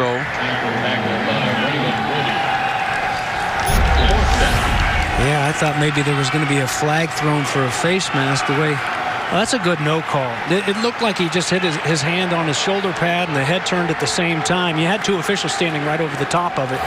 So a good no call. Too many penalties as it is for the Seminoles in the first half. So they stand on that one, a third down and short. Good job by the defense.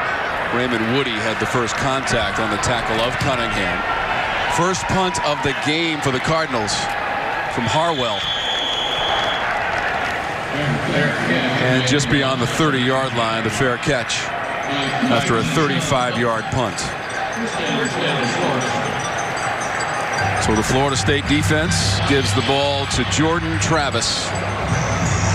And the Noles offense, 232 total yards in the first half. They average just over 400 per game. That's 10th in the ACC. Travis, 88 yards passing in that first half on 7 of 20. Jayshon Corbin has nowhere to go. Nick Okeke, number 11. Well, just like I was talking about with that defensive front for Florida State, when you penetrate, don't just penetrate and change direction, penetrate and bring them down. And Okeke is showing you exactly how to do it. The junior from Smyrna, Tennessee, with the drop for a loss. Travis rolls it out. Has to hang on to the football. Forced out by C.J. Avery. And now third down. Clock stopping with 12:20 to go in the third, and now starts to roll for Travis and the Noles. Teams haven't played, James, here in Louisville since 2018, a couple of seasons ago, and a win on the road 28-24 for the Noles prior to the arrival of Mike Norvell. Nice job by the spy there, Avery. Replacing him, Monty Montgomery walking down and showing pressure. See if he backs out of it. 5 of 10 on third down in the first half for Florida State. Just did get that snap away. Quick release, one-handed catch attempt is incomplete near midfield. That was Warren Thompson. Chandler Jones right there. Guys looking like Frank Minifield around here. Hands were up there early. Florida State players want a flag over there. And Chandler Jones got to be careful, got to snap that head around, or they will throw that flag, but they get away with one right there. Nice position. And so 3 and out for you, 3 and out for me as they trade them off to start this second half. Mastromano, the punt. Burns signals for the fair catch, and he's got it around the 22 after a punt of 44 yards from Alex Mastromano, freshman punter for State without Devin Leary. Unfortunately, he was hurt in our game last week, trailing North Carolina. Big rivalry, 24-7. It'll be up to Bailey Hawkman to bring him back there. A win against Duke for NC State a week ago, and now Cunningham just launches that one into his own bench as he was pursued defensively by Emmett Rice. And Malik ran through the momentum, took him onto an equipment cart, and he basically surfed on it. Oh, just glad it didn't land on his ankle. Look at that. Oh, gosh.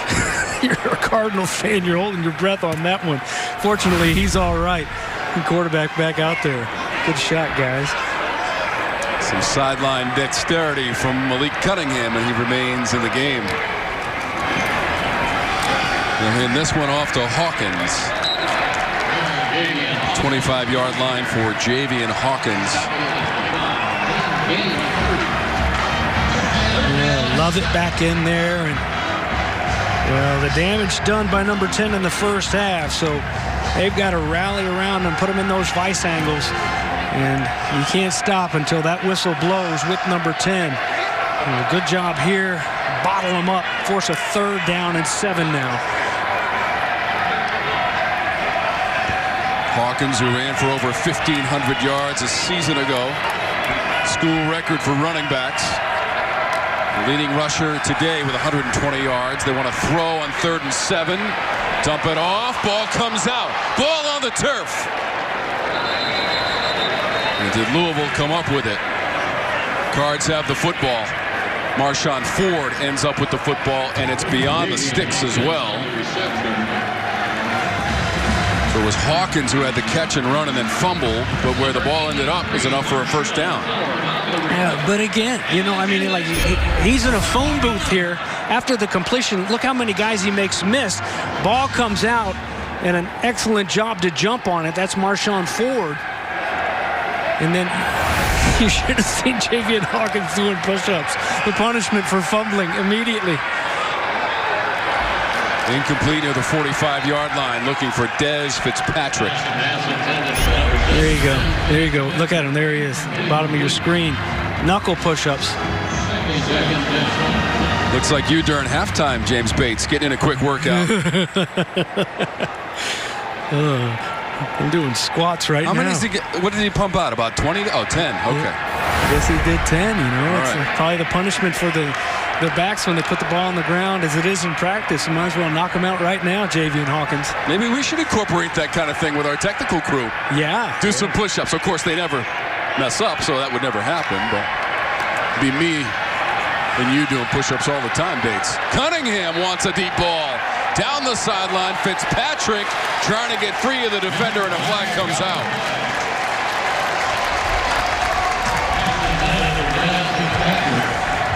So Raymond Woody was back there defensively, number 31, and he'll be flagged. Defense, number 31. Gosh, and it's unfortunate, you know, it's good position.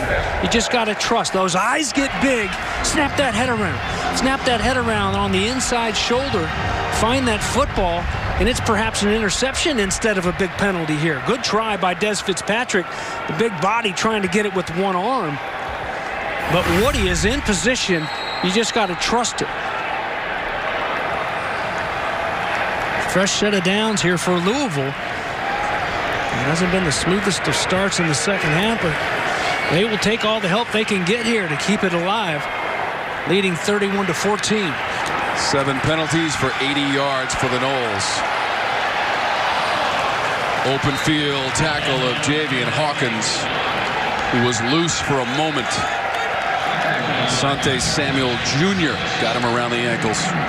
Well, and Asante Samuel is quickly running off, asking for a replacement. It looked like maybe he got banged up. I told you we wouldn't call his name much because they won't challenge him because he's been too good. Big-time cornerback. And just the frustration immediately as he called for some help. Now be careful.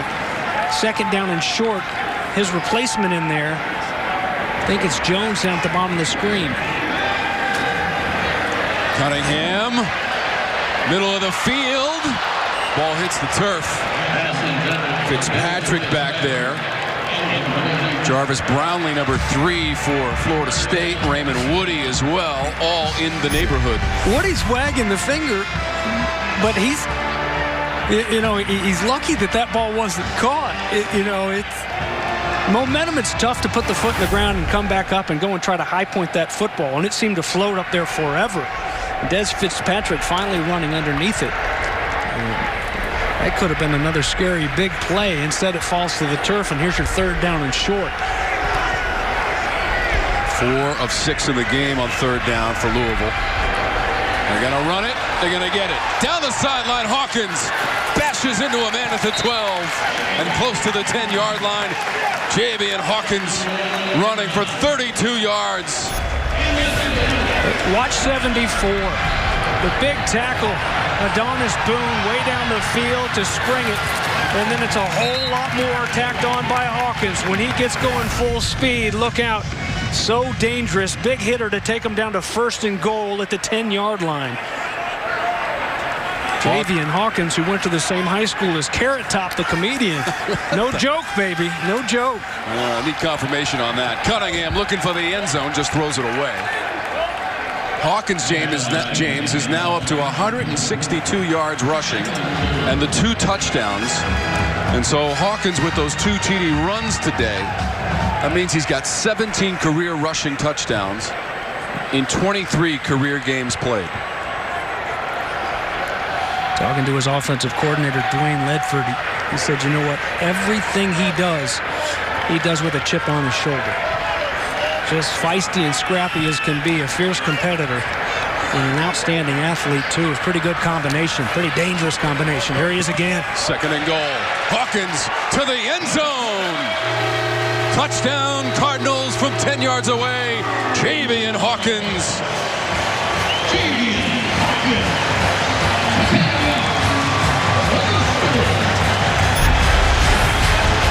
Well, look at those. Good first step by that offensive line, and a nice job to seal there on the edge by Adonis Boone. A couple big blocks for him there on that drive. And punching it in one more time is the sophomore from Titusville, Florida, Cocoa High School, Javian Hawkins. 172 yards rushing for Hawkins and 3 touchdowns. He's got the hat trick from 10 yards away. You know, this Cardinal logo, it's got teeth. I didn't think Cardinals had teeth till I came in here, but, you know, a lot of bite with this hometown game. He did it against Boston College a season ago, but that was on 25 carries. He's got 172, James, on 14 carries. You know what the average is? 12.3 per carry. That'll work, yeah. I didn't think you too long of a pause there asking me to do math. That's not fair. I thought you were my friend. I am your friend, believe me. And Hawkins and the Cards, they've got the belt up already in the 3rd quarter. Now this game far from over, 38-14, but 5 TDs and the field goal today for the Louisville Cardinals. They're now 20 of 21 in the red zone with 16 TDs. Ridiculous. Florida State return.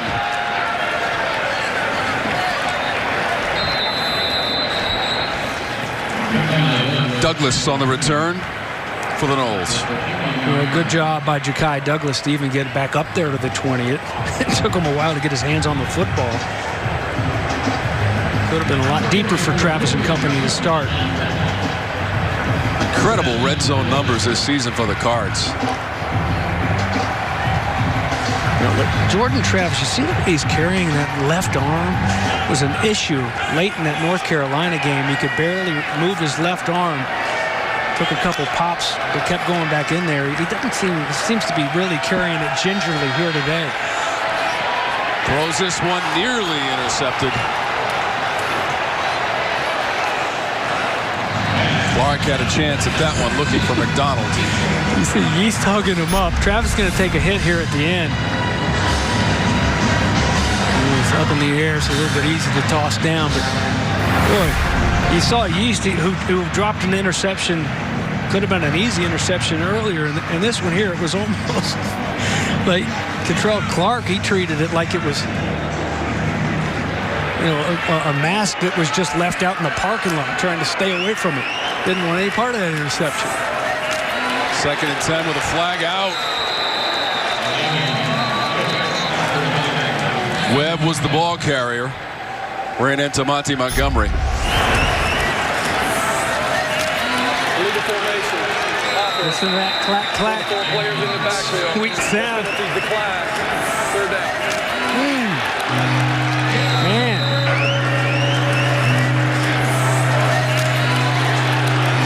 Say it again and again. You know, that was the ongoing theme for number 7 in South Bend last weekend.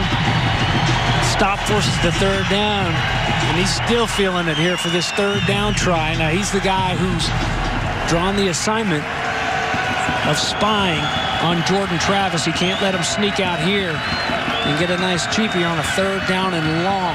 Defensively, they got to get off the field. 5 of 11 in the game for Florida State on 3rd down. Travis escapes the pocket, puts on the brakes, and he gets dragged down. A flag came out. There's 2 of them. Did he get his face mask? Montgomery got to Travis, but there are 2 penalty markers. Personal foul, face mask, number 7, defense, 15-yard penalty from the end of the run, automatic, 1st down. Well, Just like I told you, he was going to spy, and it's a good call, an easy call, too. Unfortunate, because it was a heck of a play by Montgomery.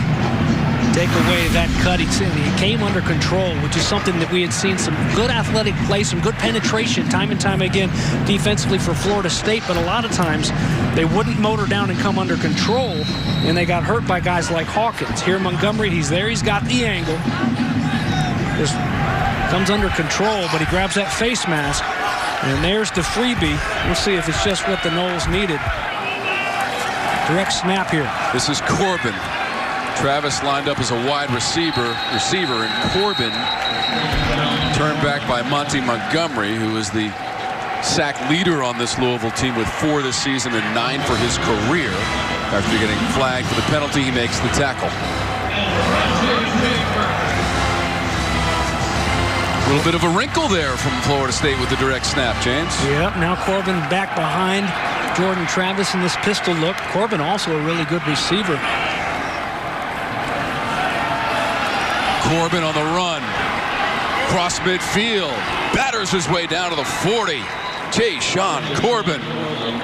That's a run of 24 yards and a first down and plenty more for the Noles. What some good competition will do in a running back room for you. Webb has had a lot of success here as of late, last couple of weeks. And Javian Corbin, the Texas A&M transfer, running hard right now. He'll stick with the ground game and Corbin. Sophomore, Rockledge, Florida. Got 6 on the play. Corbin was on that all-SEC freshman team at A&M before transferring over. Florida State trying to cobble this drive together. Here's Webb on the run, and he takes it down into the red zone. Damian Webb will run it for 17 yards. And this offense resuscitated right now for Florida State. Webb, just 5'8", but he comes at you with such quickness and power. Became the first ever junior in the state of Alabama to be named Mr. Football. His junior year at Beauregard High School. He's done a good job for the Noles running the ball this season. First and 10 from the 18. He'll dump it off to Webb. Gets to the 10. Slamming into Cottrell Clark as well. And the Noles are in our CPI security red zone. They got 8 on that last play. An excellent job on the perimeter by all 3 receivers that were out there holding up their guys, giving Webb a chance to put on the Jets and get a couple extra. So here's your second down and 2. Noles are 2 for 2 in the red zone, with a rushing TD from Travis and a TD toss of 4 yards. Got away from that first man. Travis sliding down. They're going to mark him at the 9, which is about a yard short. Rajay Burns was in pursuit, and Etheridge as well. It's going to be 3rd and short. Good job by Etheridge to get out there. Again, this has been a good job tackling by a team that we've talked about it. They've decided to start bringing guys to the ground the last couple of weeks, and I really think that it's shown. They've come under control, haven't just blown past guys and drops them. Here's your 3rd down and short, and what you better believe is 4-down territory. 9th play of the drive. And LaDamian Webb picks it up down near that 5 or 6 yard line.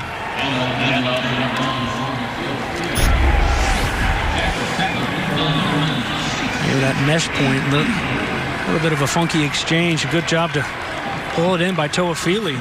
Make sure it didn't hit the ground. Go get that first down. So here's your 1st and goal.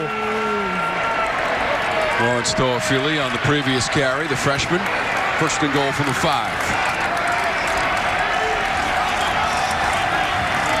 Travis keeps it. Very short gain, if any. C.J. Avery on the stop of Jordan Travis. The rushing TD was in the first quarter, 8 yards for Travis. it's been a tough go for Jordan Travis and this whole offense here today. And that physical defense immediately slanting that way, staying in their lanes, just stuffing it down, nowhere to go, forcing the second down here. 10 carries for 58 yards for Travis. On second and goal, just inside the 5. Travis tosses one with finesse to the end zone, broken up at the very last second, looking for McDonald. C.J. Avery, number 9. Tried with the hard play action pass, trying to get those linebackers' eyes there on the run, but Avery wasn't having it. Cameron McDonald's been so big. 13 catches, 2 touchdowns, trying to go for number 3 right there, but Avery said nothing doing and breaks it up. A great job by the linebacker. Fantastic second look at that play. Back part of the end zone and broken up by Avery. There's third and goal. Shovel forward to the goal line. Corbin. And he is just short and around the 1-yard line. It is now 4th and goal. A nice play call there, though. Everybody's got to respect when Jordan Travis takes the ball and he's running outside. You've got to get there in a hurry. He's done so much damage on the ground. And a nice job of recovering and stuffing it at the goal line. What's the call from offensive coordinator Kenny Dillingham? Hey, your best player out there is 13. If you can roll him and give him a 2-way go, this is one of the best teams in the nation on 4th down. They made it on 4th and goal in the first half. The struggle by Travis. From up here, the second effort looked like it got him in, but no signal. Is he short of the goal line? He is. Turnover on downs. And a goal line stand from the Cardinals.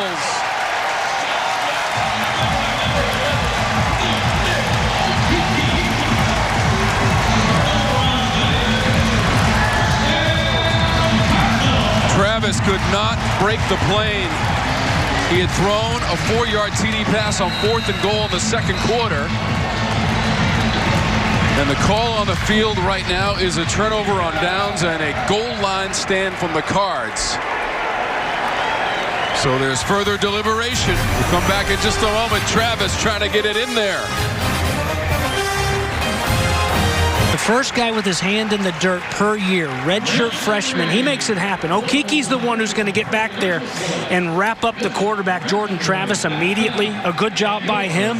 There's the ball right there. That's an excellent look at it, right down the lane, right down the goal line.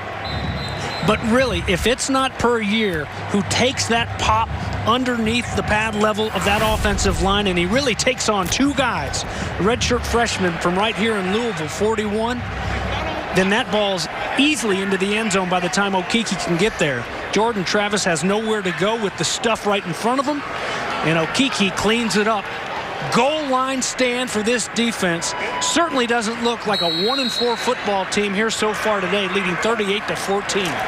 Heavy on the rush on that drive for Florida State. And now Cunningham airs this one out, uncorked it to the 45-yard line, incomplete. Tutu Atwell, the intended receiver. And how about this? We're having a little fun. Let's keep having fun, trying to go for the big hitter and give him about as big a play as you can get. With a nice job of getting over there to defend by 44 Gant, and hopefully Tutu Atwell's okay. Atwell had a touchdown reception of 58 yards in the second quarter from Malik Cunningham. 2 TD passes as he plays out of his own end zone.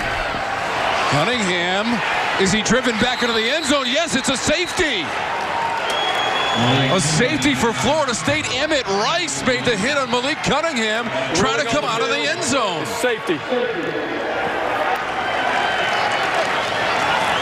Emmett Rice, the senior, Miami Gardens, Florida. Hey, if we're not going to punch it in on offense, we'll get you a couple on defense. Look at that stick, standing him straight up, not falling for the smoke and mirrors. They've got bodies crossing every which way, trying to gain some room there in the middle. Staying home. And Emmett Rice. I mean, that is a textbook tackle from Rice. The normally slippery Malik Cunningham gobbled up by Rice, driven back into the end zone, and the indication of safety from the officials. Mark this point down to the game. 2:01 in the third, and Mike Norvell's defense produces a couple of points on the safety.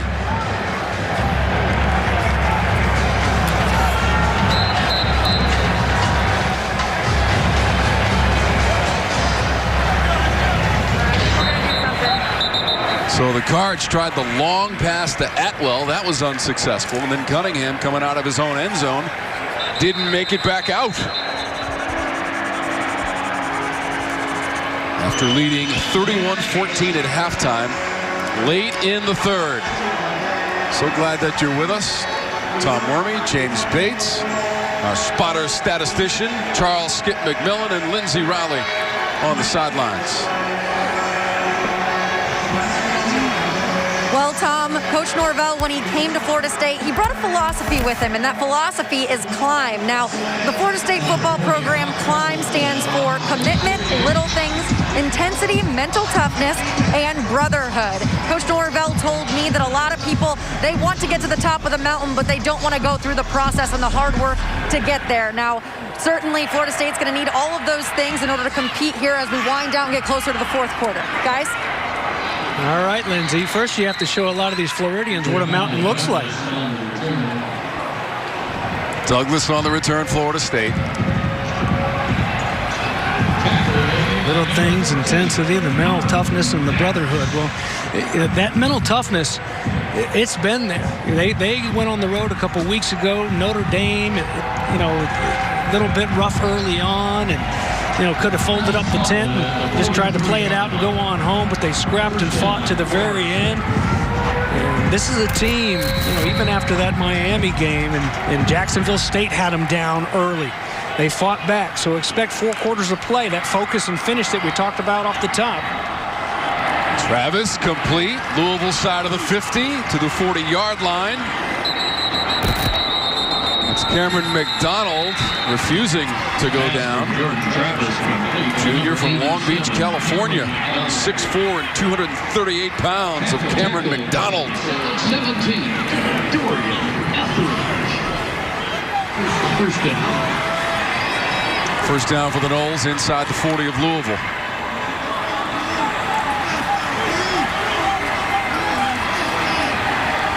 Travis. That one pops in the air and it's intercepted. Intercepted by the Cardinals and returned past the 45-yard line. Jack Fagot.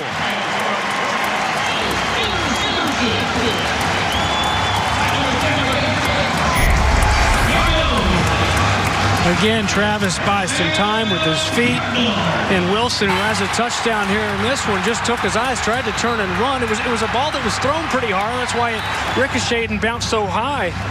But still a ball that has to be caught. And Fagot just waiting on it. Fagot from enemy territory around these parts, Lexington, Kentucky, Lexington Catholic. The junior with a big interception just when the momentum turned and was in the hands of the Seminoles after the safety. And first couple plays of that drive looked pretty good. But a big turnover here for this Louisville Cardinal defense right when they needed it. And just their second interception of the season. 7 straight games the Noles have now thrown a pick. And the first turnover. Javian Hawkins, the ball carrier. Hawkins on the run. Time ticking away in this third quarter. That's a huge play after Florida State had gotten the safety. The pass by Travis popped in the air, and Fagot, the junior from Lexington, Kentucky, with the interception. First turnover for either team today. And it's a big one here late in the third. Pass complete on the edge. Taken out of bounds near the 40 for first down yardage. Johnson has it for Louisville. Nice job blocking on the edge by Ford. He sent Asante Samuel into his bench with a big block. Move those chains.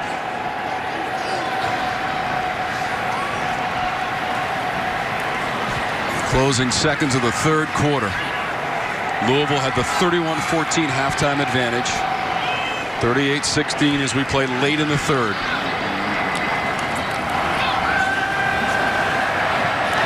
Cunningham drops it off. Down near the 20-yard line. Dez Fitzpatrick on the final play of the third quarter. Right to the 20 for Fitzpatrick on the catch and run of 20 yards. End of the third. 38-16. 12,000 in attendance. They've all got their air guitars out. I don't know this song. I pulled out the Chubb Rock earlier, but I don't recognize this one. Hawkins has 175 yards rushing. Career high in 3 TDs. Cunningham to throw to the end zone. Incomplete. Pfeiffer again. Yeah, James, he's already got a TD catch. Looking for Pfeiffer, and Emmett Rice is right there with him and does a fantastic job to just rake it away at the same time, not getting a flag thrown for interference. He's right there, stride for stride. He's the one who had the big hit, the safety that we thought might turn the tide a little bit momentum-wise. Instead, they're going to have to do it right here, try to get off the field. 4 for 5 in the red zone in the game for the Cards.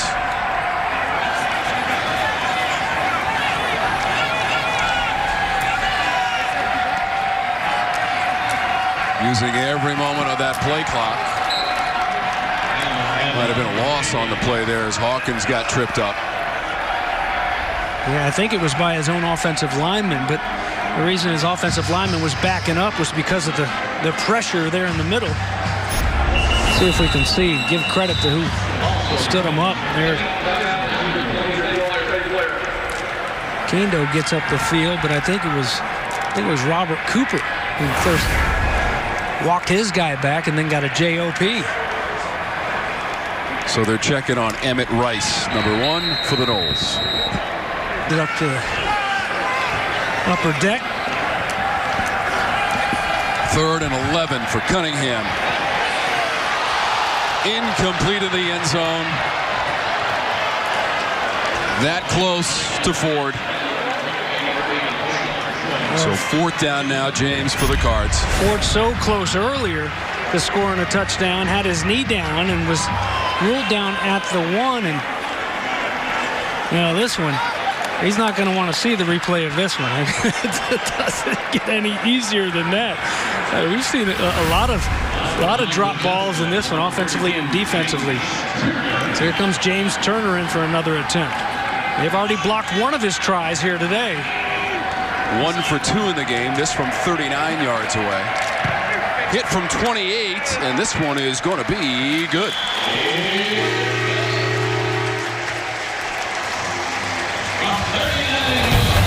Turner adds 3 more. 41-16. In the top 3 in the ACC. Evan Lepler, Brian Jordan, Abby Labar on the sidelines. They'll have the call for you, along with the outstanding technical crew in Winston-Salem. Tip of the cap to our crew here in Louisville, Kentucky. Wormy, Bates, Rowley. And they're going to bring it out of the end zone with Helton for the Noles. Close to the 20-yard line for Helton. In fact, they'll mark him right at the 20. Stopping at the 20-yard line. Louisville's been able to put up 41 points. The key number really, James, with Louisville and Scott Satterfield in particular is 30 points. He's 49-4 when his team score 30 or more. He's 8-1 with Louisville when they score 30 or more, and they've topped the 40-point mark. He's 4-0 with the Cards when they get 40 or more. Obviously, the percentages go up the more you can put on the board, and they've got 41. Thanks to the most recent field goal from James Turner. That's Wilson for Florida State. Don't forget, the Cards haven't won in this series since 2017, James. They won on the road at Doak Campbell Stadium, Bobby Bowden Field, 31-28. A last-second field goal, Blanton Creaky for Louisville. Nice job there by Brian Brown's defense. You see guys jumping to get leverage, get back in position. And it's unselfish football, disciplined football on plays like that, trying to get the jet sweep for a big hitter. And if they let it get outside, it can with a guy like Wilson. But you got guys not giving up that outside shoulder, let your buddy come bring them down. So a gain of 4. And Florida State, boy, would they like a big play or two. Here with 13:38 left to go in this fourth quarter. They got to get something going. And a long way to go and a short time to get there, Burt Reynolds. The late Florida State football great Burt Reynolds. Jordan Young on the catch. Lost his helmet as well in the process. Yeah, he'll have to leave for a play. No penalty flag. 3rd and short for Florida State. 6 of 13 in the game for Jordan Travis and the Seminoles. Way back in the first quarter, they led 7-0. They're going to get the first down and plenty more. That was Webb on the take for Florida State. Now, they watched North Carolina make a crazy comeback against them, James, a week ago. Will they be able to do it against Louisville with 12:45 and rolling on the clock?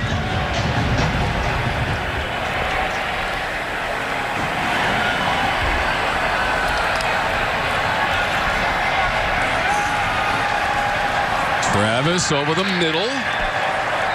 Down inside the 45-yard line as he hit LaDamian Webb on the pass play. Nice job right over the ball. Keep that hammer down.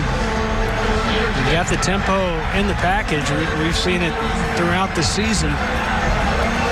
Now it's important. It's not a luxury right here. You gotta act fast for the rest of this ball game. 12 yards on that last play. Corbin left side. Breaking through that first line of defense and close to the 35-yard line for Corbin. Rajay Burns, the senior from right here in Louisville and Trinity High School on the play for the Cards. Rocking the red helmets, the black tops, and the red pants, James. Quite a nice scheme today. In fact, for both teams, looking good in those unis.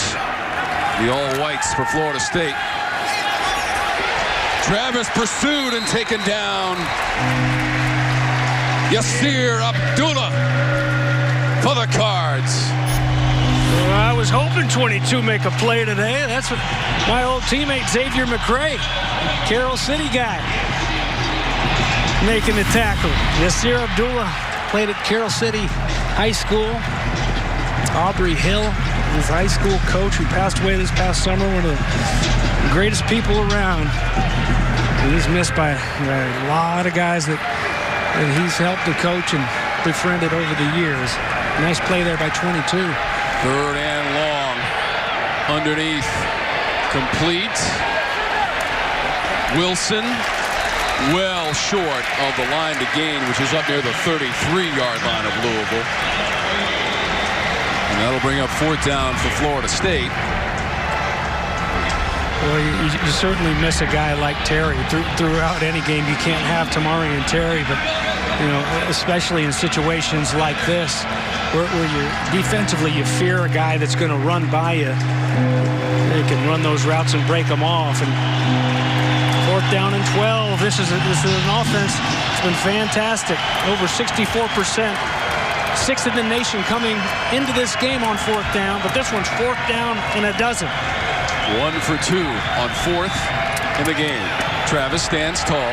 Throws it to the 30. It's too high for the receiver. Looking for Helton. Incomplete. 9:59 on the clock with Clark back there for Louisville. Yeah, we've got a couple good backs going out here today, especially Javian Hawkins, the sophomore from Titusville. Florida's been fantastic. You keep mentioning that offense for Virginia Tech. Herbert's been so big for them. And how big has 10 been in this one? Dynamic back, a lot of speed. Beat everybody to that edge and get the corner turn with his 3 touchdowns. And there you see the other offensive leaders for this crew. Offensive coordinator Dwayne Ledford. Tutu Atwell. A lot of noise early. 10th career game over 100 yards receiving for Atwell. Career highs in rushing yards and TDs for Hawkins. Look at that, we got a new quarterback in there for Louisville. Puma Pass, Javian Pass, who's played a lot of football here for Louisville.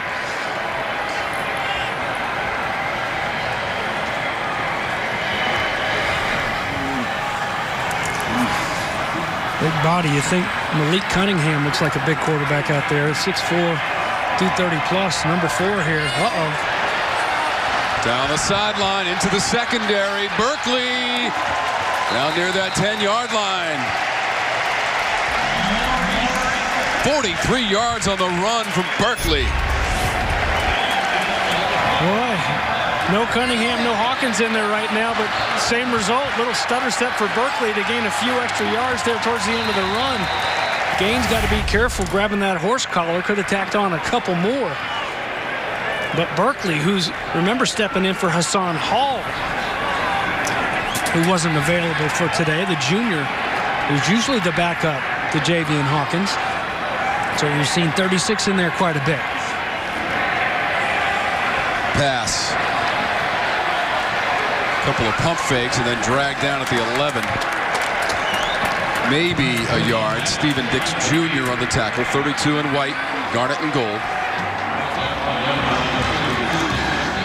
278, the 2 passes for TDs of 13 and 58 yards. Malik Cunningham. He and Evan Conley, the only Louisville quarterbacks with any sort of statistics this year. Conley's put in 1 game, and now Puma Pass is in there for the Cards in relief of Cunningham.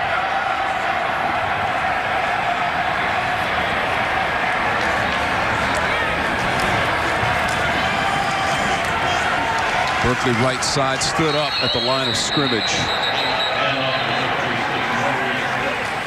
556 total yards for Louisville today. That is a season high, eclipsing the 516 in the loss at home against Miami earlier this season for the Cards.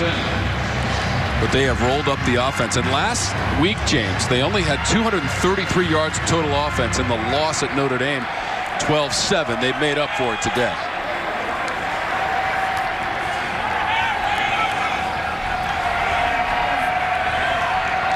So 3rd and 9. They can get a first down near the 2. End zone toss. Front left corner. Flag is out. Diving attempt, Jordan Watkins.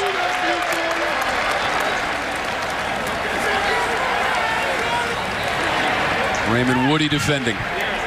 Pass interference. Defense, number 31. By rule, the ball will be placed at the 2-yard line. First and goal. Well, here you go, coming right at you. Nicely thrown ball there for Watkins from Puma Pass, and just a little bit too early. Woody. Yeah.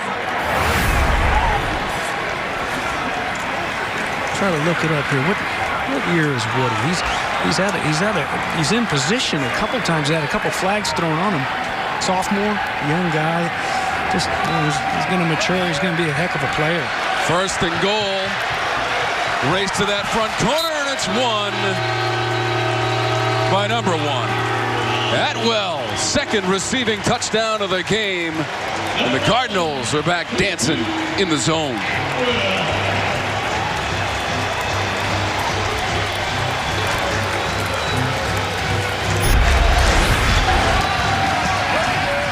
There you go, a little misdirection and swinging it out there to the speedster.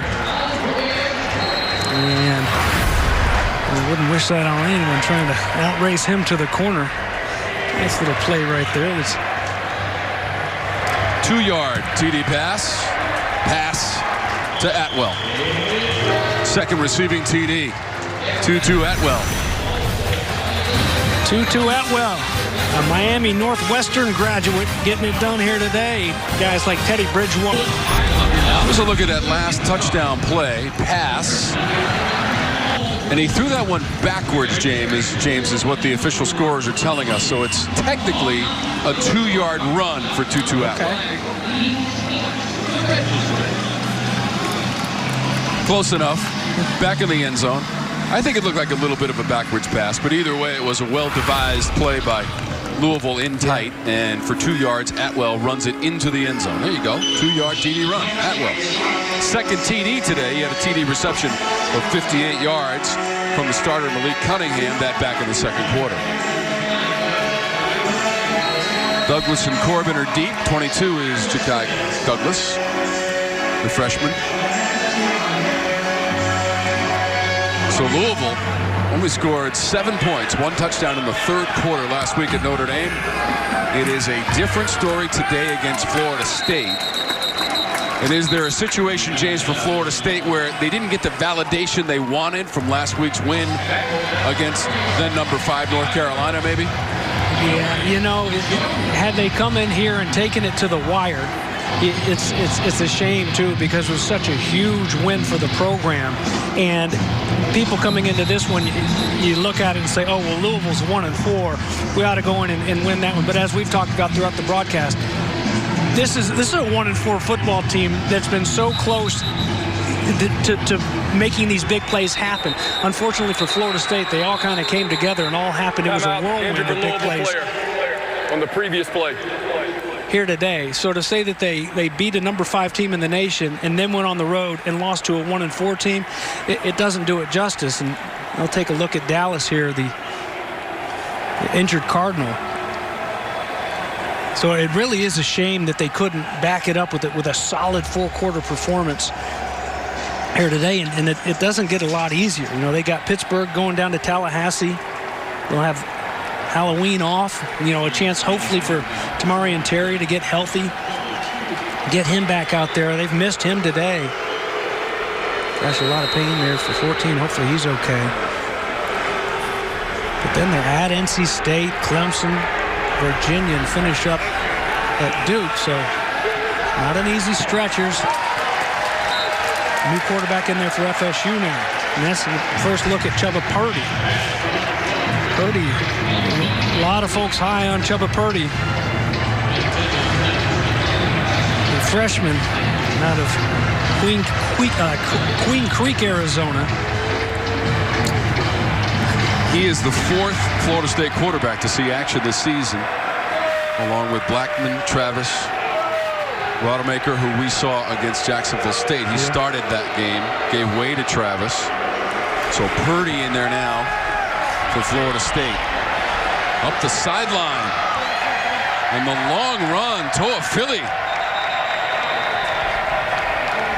Found some daylight and capitalized. Well, in that Miami loss there, Tom, they saw 3 quarterbacks playing, and Toa Philly was actually, that was his FSU debut. He had 3 catches, and on the ground he had 64 yards rushing. Led the team. So now we've seen Webb, Corbin, Toa Philly running that rock.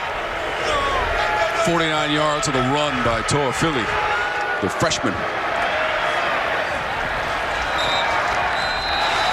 But there have been a lot of FSU fans anxious to see number 12 in there. He was injured, I believe it was in a preseason scrimmage. And his brother is Brock Purdy, the quarterback at Iowa State. His dad was actually a baseball player at Miami Hurricane. We'll get a chance to see him sling it here a little bit. Wants to throw, has to scamper out of bounds near the 25 or 6. He got 4 yards on the run. It's 3rd down. The win against North Carolina last week for Florida State, first win over a top 5 team since 2014 when they beat Notre Dame in Tallahassee. First win as an unranked team over a top 5 opponent since 1965, which we mentioned in the first half when they beat Georgia, which was number 5 at the time. So it was a historic victory last week, but unable to follow up and maintain the momentum on the road against the Cardinals this afternoon. A whistle brings a premature end to this play, and a flag is out.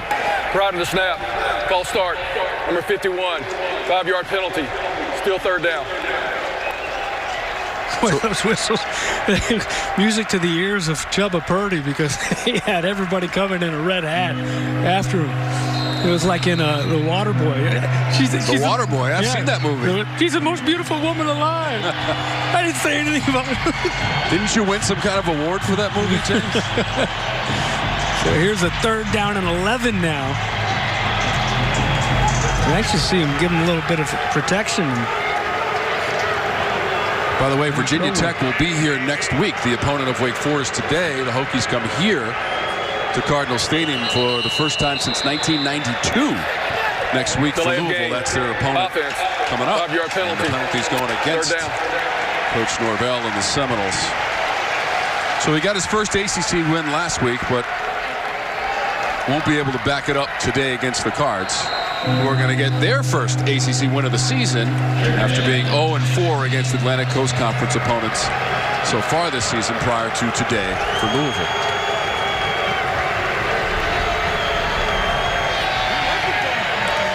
Purdy's pass is batted down. Jordan Young was the receiver. Hayes knocked it to the turf. 4th and 16. Nice job by Hayes, the transfer from Arizona. Time it up, bat it down. So Florida State with its 16 points on the board, 403 in total offense. Most of that on the ground. 262 on the ground for Florida State, 280 on the ground for Louisville. 1 for 3 on 4th down plays inside the 5, and that one falls to the turf. Helton certainly had a chance at it, but couldn't hang on. In a bit of a congested area, but he will watch the tape and say, I should have had that one, I'm sure, James. Man, these guys, they dropped way too many balls here today. We talked about the focus, and the emphasis there being on focusing on these little procedure penalties that just have killed the momentum. But the focus also comes with things like this. Help your guys out a little bit. You're struggling, you're fighting for something good to finally happen. You know, these are the little things. Those little things when Lindsay earlier talked about climbing that ladder. It's that right there. You know, it's frustrating, and they'll grow from it. But gosh, it's been a tough afternoon. The guys with the spears on their hats here today, that's for sure. 48-16 as Louisville will take back over. As James mentioned, next game is November 7th for Florida State against Pitt. There are flags behind this play. Run by Mitchell. Holding. Number 44 offense. 10-yard penalty. Repeat 1st down. Don't forget, in just a few minutes, Khalil Herbert, leading rusher in the ACC, and the Virginia Tech Hokies, number 19 in the country after defeating Boston College at Lane Stadium last week. Take it on Dave Clawson and the Wake Forest Demon Deacons. Well, those Deeks defensively, they've been so good over the last few years. So much fun to watch. They haven't been quite as special here this year, and they got their hands full today with those Hokies coming to town. And the Hokies are coming here on Halloween. The game, I think it starts at 4 o'clock next weekend. That'll be a heck of a football game, especially if Virginia Tech can win. And Wake Forest today come and play. Louisville's feeling pretty good about themselves. Wake Forest 2-2 on the season as they host Virginia Tech. We're inside of 4 minutes to go in our game today. James, your overall evaluation of what you saw from the Cards for the better part of this afternoon here in Derby City. Well, I think this is exactly what a lot of people obviously around here had hoped for, and a lot of people outside of Louisville, outside of this fan base, had thought they might see on a regular basis this season. You know, 2020 has thrown us all a lot of curveballs, and how you approach the season, you know, there's no blueprint for how to approach this pandemic season. So, you know, maybe that has a lot to do with it. They didn't quite handle the reps in camp like they feel like they should have. But one thing that really stands out to me is talking to the Louisville defensive coordinator, Brian Brown. you know, I asked him, I said, you guys, you look so physical as you look at their remaining schedule. You've looked so physical, you turn on that Notre Dame tape and it's, my goodness, this is probably the most physical team I've seen watching tape so far. Where has it been? And he said, you know what, we made a decision the Tuesday before Notre Dame that we were just going to get after it in practice on Tuesday. We're tired of being scared of, oh gosh, what if our guys get COVID? We don't want to get them hurt. Very physical practices that week, and it showed in the game again this week. Tuesday, Wednesday, very physical practices, bringing guys down to the ground, which they're not doing across the college football landscape. And I think that it's really shown. It's really paying off, and that's the way what these guys are used to in normal times. That's the way they practice, and they've gone right back to it, and the success is showing now. So next week, hosting Virginia Tech. Just the 8th all-time meeting with the Hokies, and the first since the 06 Gator Bowl, which they lost 35-24 to Virginia Tech, well before Scott Satterfield took over in his second season here at Louisville. Satterfield was also the head coach at App State from 2013 to 2018, and Sun Belt champs his last 3 seasons. 4 straight bowls as well. Satterfield played quarterback at App State.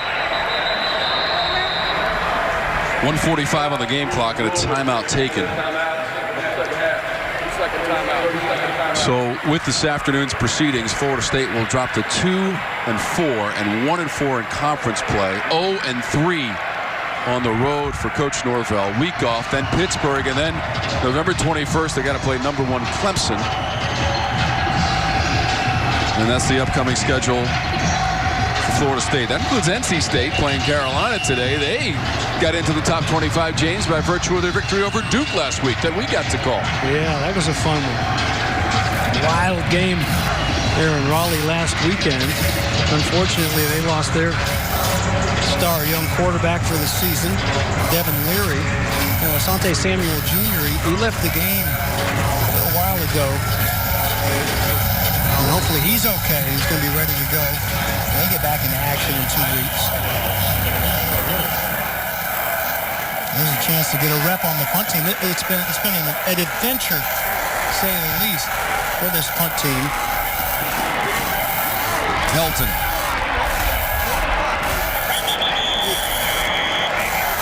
Just a quick check on the number 1 team in the land, the Clemson Tigers. At one point against Syracuse, it was 28-21. It's now 47-21. That's late in the 4th. So the Tigers about to win their 26th game in a row at home at Memorial Stadium, Death Valley, Clemson, South Carolina.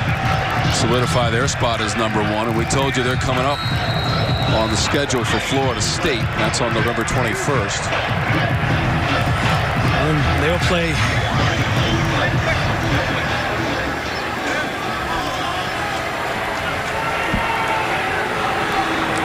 North Carolina has the lead on NC State, James, 48-21. That's in the 4th. North Carolina's up to number 14 in the country as whistles blow this play game. I think you got to jump on the Noles. Prior to the snap, false start. Number 59, offense, 5-yard penalty. Still first down.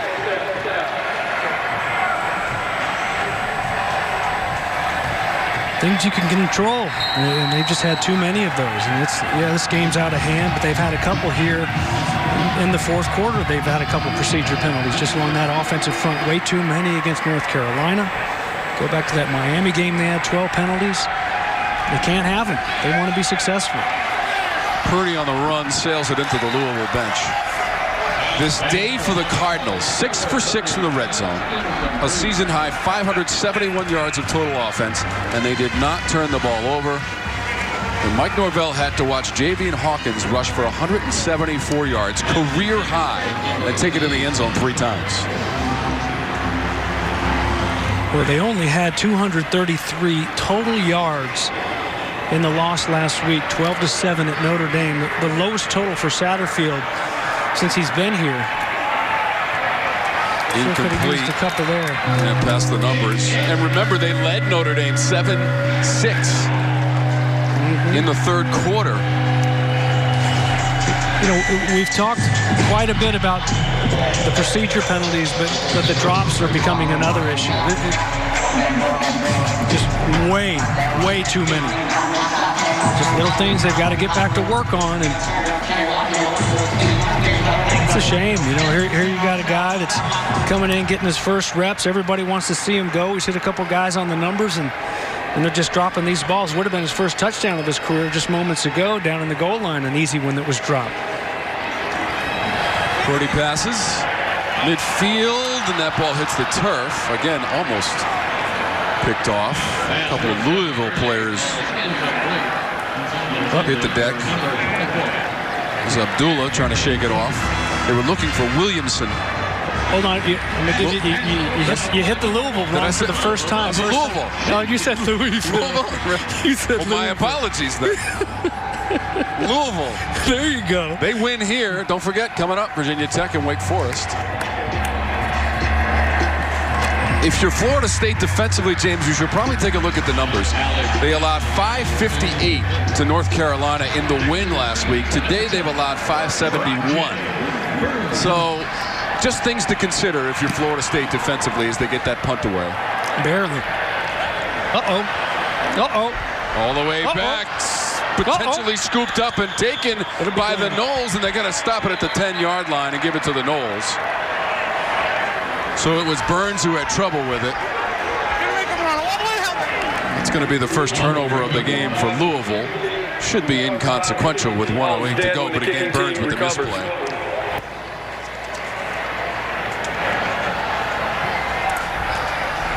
And at that point, if you have a chance to just save it and fall on it, it looked like a couple times he tried to pick it up and run with it, and just you turn into almost the fumble on the ground defender type of deal. Just go in there and cradle it and save it for your offense. Not really sure why you even want to field it at this point, right, James? Yeah. I mean, that's fine. I know you're trying to get the reps in, but you've got the game well in hand. See if Purdy can get his first touchdown. He's at the 6, and he got tripped up.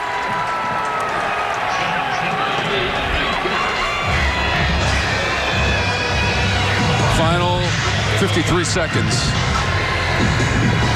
Florida State does have 406 yards of total offense, but the smiles belong to the Cards. Whether you're behind a mask or a shield, it's ear-to-ear grins this afternoon for the Cardinals. Florida State scored first, James. They threw the first jab, but then the right cross, the uppercut, the haymaker, the right hook all came from the Cards. Into the end zone and broken up. And it's a clean play. Anthony Johnson back there to defend Kentron Portier. Clock stopping, 26 seconds.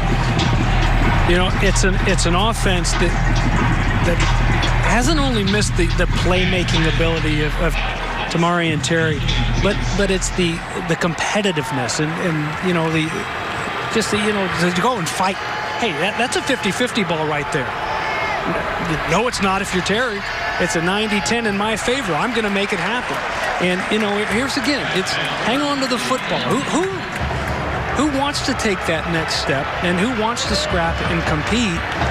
And this is maybe what you'd call some garbage type time, but it's also, like you said, it's also reps. It's also, you know, having some pride and going out there and competing. And if that ball's up there, it's mine. You know, who's going to make the play? 4th and goal. To the end zone, knocked away. Looking for Portier. Johnson able to separate football from receiver on 4th and goal. Noles had converted a 4th and goal earlier in the game on a TD pass of 4 yards by Jordan Travis to Ontario Wilson, but this time it's knocked away, and that'll put the finishing touches on this victory for Coach Satterfield and the Cards. 48-16 and 17 seconds to go. Again, we're leading you up to the second game of our doubleheader on your regional sports networks, Wake Forest and Virginia Tech. Thanks to all the folks here in Louisville. Very gracious host this weekend for our production team. Thanks to everybody who worked on this broadcast. And congrats to Coach Satterfield and the Cardinals. getting the win and racking up 571 yards of total offense. That is a season high. Should be the final play of our ball game. And once again, that final score will be 48-16. Coming up next, Virginia Tech at Wake Forest. For Bates and Rowley, I'm Wormy. Let's go to Evan Leffler, Brian Jordan, and Abby Lamar in Winston-Salem.